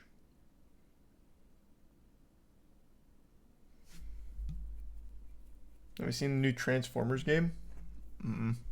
Thanks, Risa Big J. You said the same thing last time you were on his channel? Did I? I don't remember the last time I came here, to be honest. It must have been like 6-7 months ago. But I mean, it looks like he's been doing this for the last year, so yeah, I probably said the same fucking thing.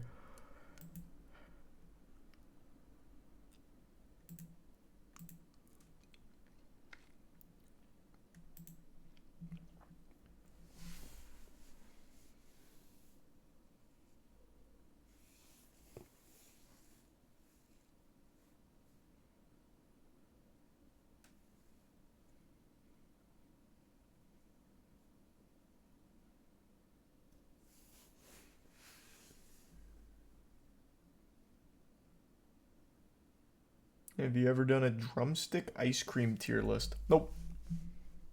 Can't say I have.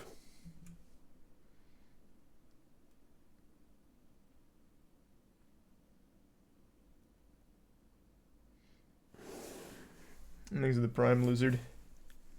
You seen the Corridor digital drama? Yeah, we were talking about it like yesterday or the day before. I don't remember.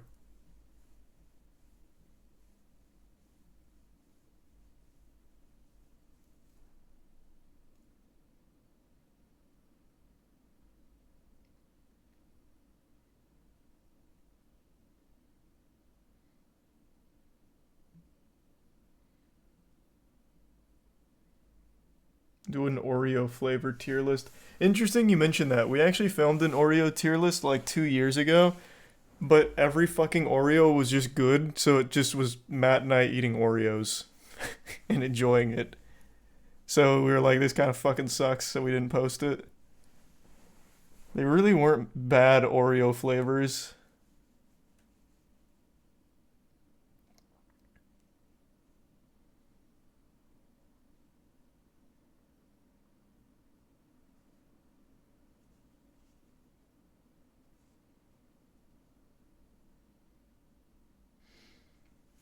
Oh, we don't have it anymore. This was like 2 years ago. We absolutely deleted that.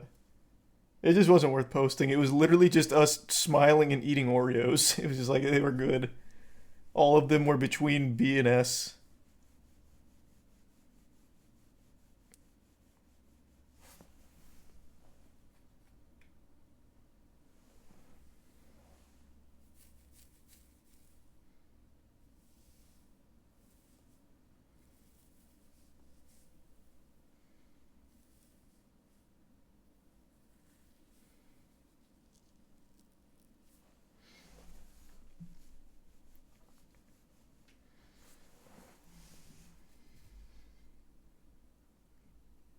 What are your thoughts on the Overwatch One Punch Man skin collabs? I think that's hype. I love when games do that shit.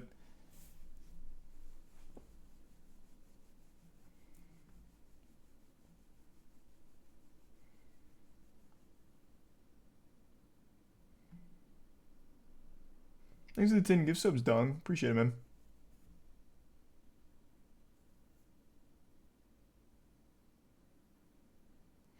You won't release that, but you released the hottest SpongeBob character tier list? Well, someone had to.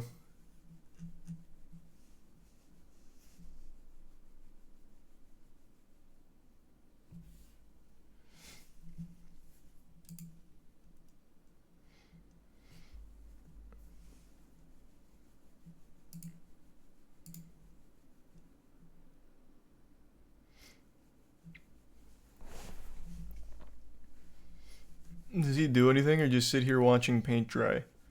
Brother, I just looked at your post history. You've been here for 3 months. And you've talked here throughout multiple gaming streams. The one night where I'm just kicking back and shooting the shit. And now you have an issue.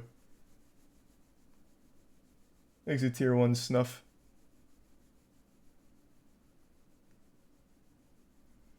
The last message you said before that was literally good night, but not to those Transformers. Fucking loser. Thanks for the bits, butter.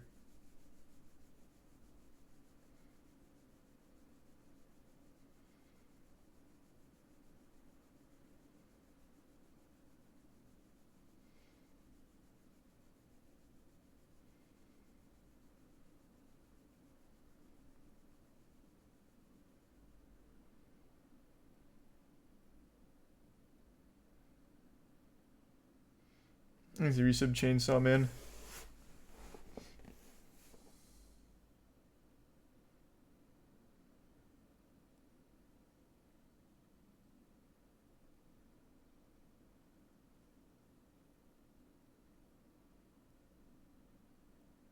Are there any police chases in Florida? Not often. Not that I hear about it. I don't see a lot of them. Not like LA. Thank you for the 9 gift subs, Dong. Really appreciate it, man. Thanks for the generosity.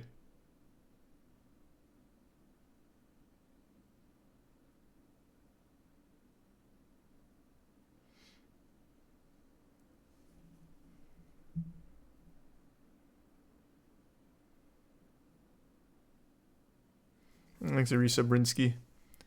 It's mainly just LA that I see all the police chases from. That is just kind of the hub. There was one the other day, too. I didn't bother to watch it because I heard it wasn't... Oh, I just did BC7.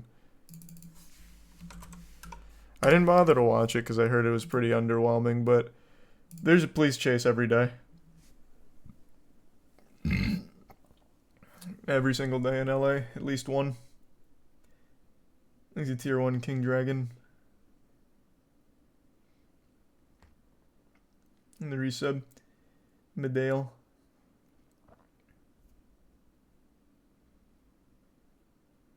And the Prime TMC.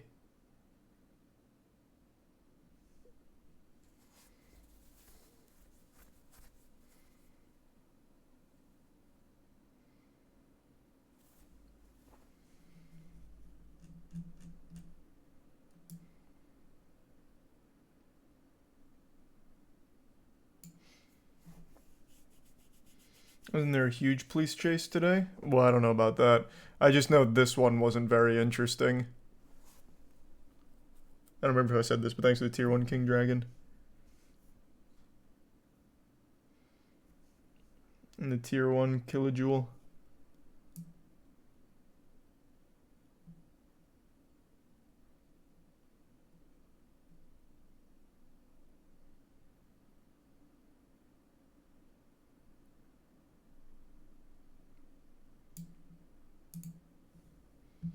And the Prime Mike.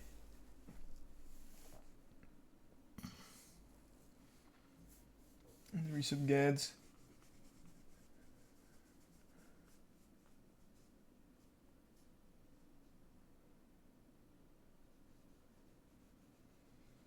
And the resub Monshore. And Poser. Then again, the valleys don't get as much heat compared to Central LA. Well, is it Central LA? It's usually like more South LA, isn't it? Have been able to identify the officer, an LAPD officer. It's hard to Oh, tell. there's a police chase on motorcycle. Right behind the vehicle, we may see this suspect start to drive erratically and dangerously. Once It's not again, even Chris waiting casting. For an air unit to get overhead. We're in the Mission Hills area on Rinaldi, just coming up on the 5 Oh, freeway. And this looks he like won. good news, at least initially. It appears the suspect is pulling over. I think he's waiting for the officer to get off the bike before he speeds away. We're going to stop here, but there you go. We sort of saw that little bit of emotion in the vehicle as it started to turn over or pull over, and the CHP motorcycle officer came up behind him. That he sort of hesitated, and sure enough, as soon as the officer started to get off his bike, the suspect took off. So we're southbound on Laurel Canyon Boulevard, away from Rinaldi. Chris's voice was probably sore from so many police chases he's been casting recently, so they had to give him a break. The high rate of speed, I think it was up to 75 miles an hour on the surface street. See how dangerous it is when a pedestrian crosses. Going through red lights, a CHP officer, only one motor officer behind, and no air unit overhead yet. We're on Laurel Canyon Boulevard, vehicle traveling at an extremely high rate of speed. We understand it's an Infinity, initially wanted up on the 5 freeway by Hosley Canyon, speeding. He didn't try to get off the bike, he pulled his gun out. Yeah, he did get off with that piece in his hand. Well, it looked like he was getting off with it. But moments ago, the vehicle really accelerated. The suspect did in that vehicle to that rate of speed street in Pacoima. And the suspect, it looks like only one person in that street, nothing over, maybe into an area they're familiar with, looking behind to see if the CHP motor officer is still right behind, and then nonchalantly getting out of the car. Wow, this is very casual. What the fuck? Hoping they can walk onto the curb and maybe just walk away, but that's okay. not going to happen. This is Deventry Street. What is the plan here? You can't. The choppers are out. This won't work. Only one person got out. Slowly walking down the sidewalk. We can easily see you. He won't be picked up by officers, but they're en route to this location now. But we're certainly fortunate at this point in time that no one was hurt. No one that we know about was hurt, at least since we got on this. But there were certainly some very close calls. What the fuck? Into this neighborhood. Did we lose him for a minute? No, he's still walking there. And it really was a concern for us when we saw him driving that erratically up to 70 miles an hour on Laurel Canyon, trying to get away from the CHP motor officer, and then getting into this area. He's just hanging out now. So we're fortunate we're not seeing that vehicle He's travel some at those cheesy. types of speeds amongst these homes here in Pacoima. But we're overhead. We have the suspect in sight, walking down the curb there. And more than likely, this is an interesting strategy. I haven't seen it. Haven't seen this yet. This is a new approach. On the 5 freeway and the Newhall Pass, That's how erratic this was and how dangerous this pursuit was. He has to know the choppers are out, right? I don't know if we can re-rack some video if we have the ability to do that, but just a few moments ago, driving on Laurel Canyon, coming into the northbound lanes headed southbound, and then swerving around, trying to get in and out of traffic, almost like something you'd see in a movie, and fortunately, luckily, did not hit anyone. So we are passing this information on right now. You certainly Where are the ground cops? I don't know. Interesting question, yeah.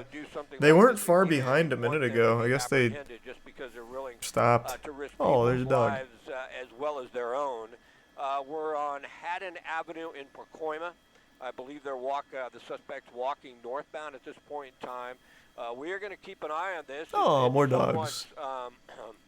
Strange that they haven't got on this yet because the CHP motor officer was pretty close. I'm assuming they have our feed. They can see the street that he's walking down. They've got a good description of the suspect. And it would be surprising if LAPD, this is their jurisdiction, if they don't pull in here at any moment and take the suspect into custody. If we tilt up a little bit, Chad, I might be able to get that street right there, that east-west street, I believe. I'm not sure if he's headed back towards Laurel Canyon. That's Paxton Street. Thanks, Brian.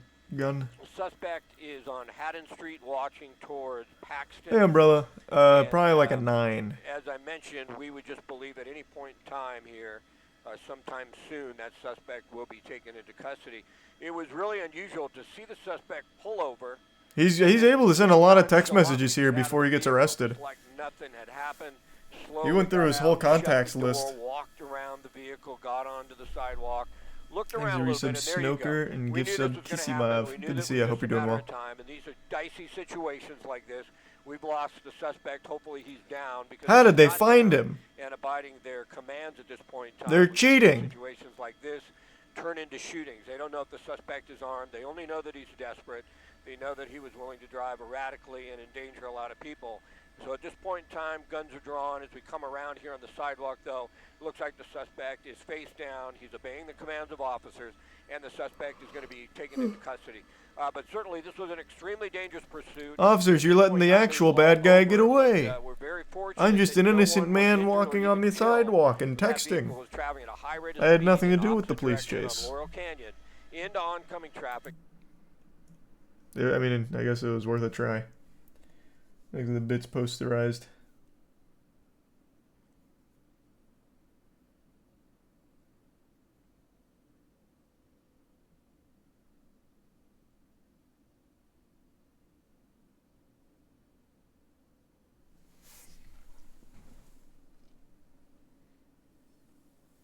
Would have worked 40 years ago. I don't even think it would have worked 40 years ago. Unless he stole that car, they have all of his information just based off of the license plate from their chase. So, like, even if he just walked home, they still have all of his info. He'd still be fucking blasted.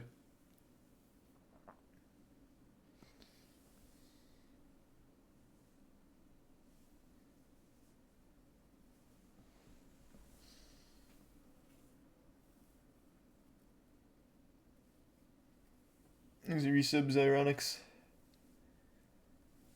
And Levi.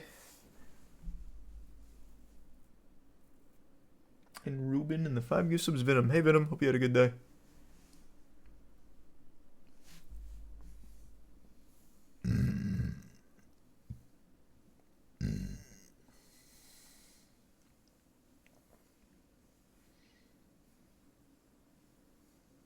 Go home and report it stolen.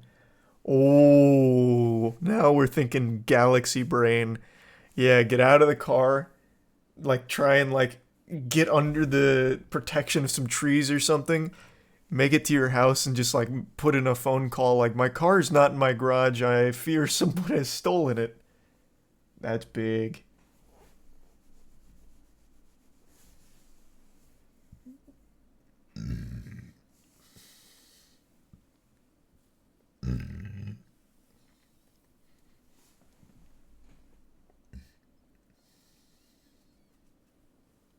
Thanks the bits back. The top 4 wildest police chases with massive vehicles, huh?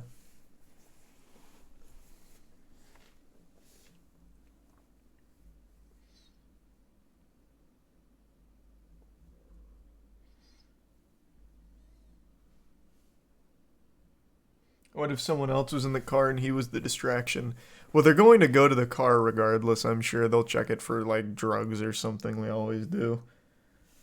100% they'll go to the car, so even if there was someone else in there, they would have found them if they were stayed in the car.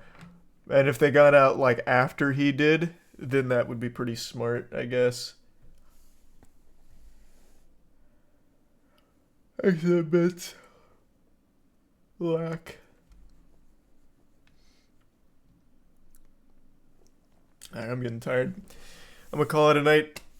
Alright, thanks for tuning in. New subs, welcome aboard. Sub means a lot. Enjoy the emotes. I will see you all tomorrow. Have a great evening, everyone. See you tomorrow.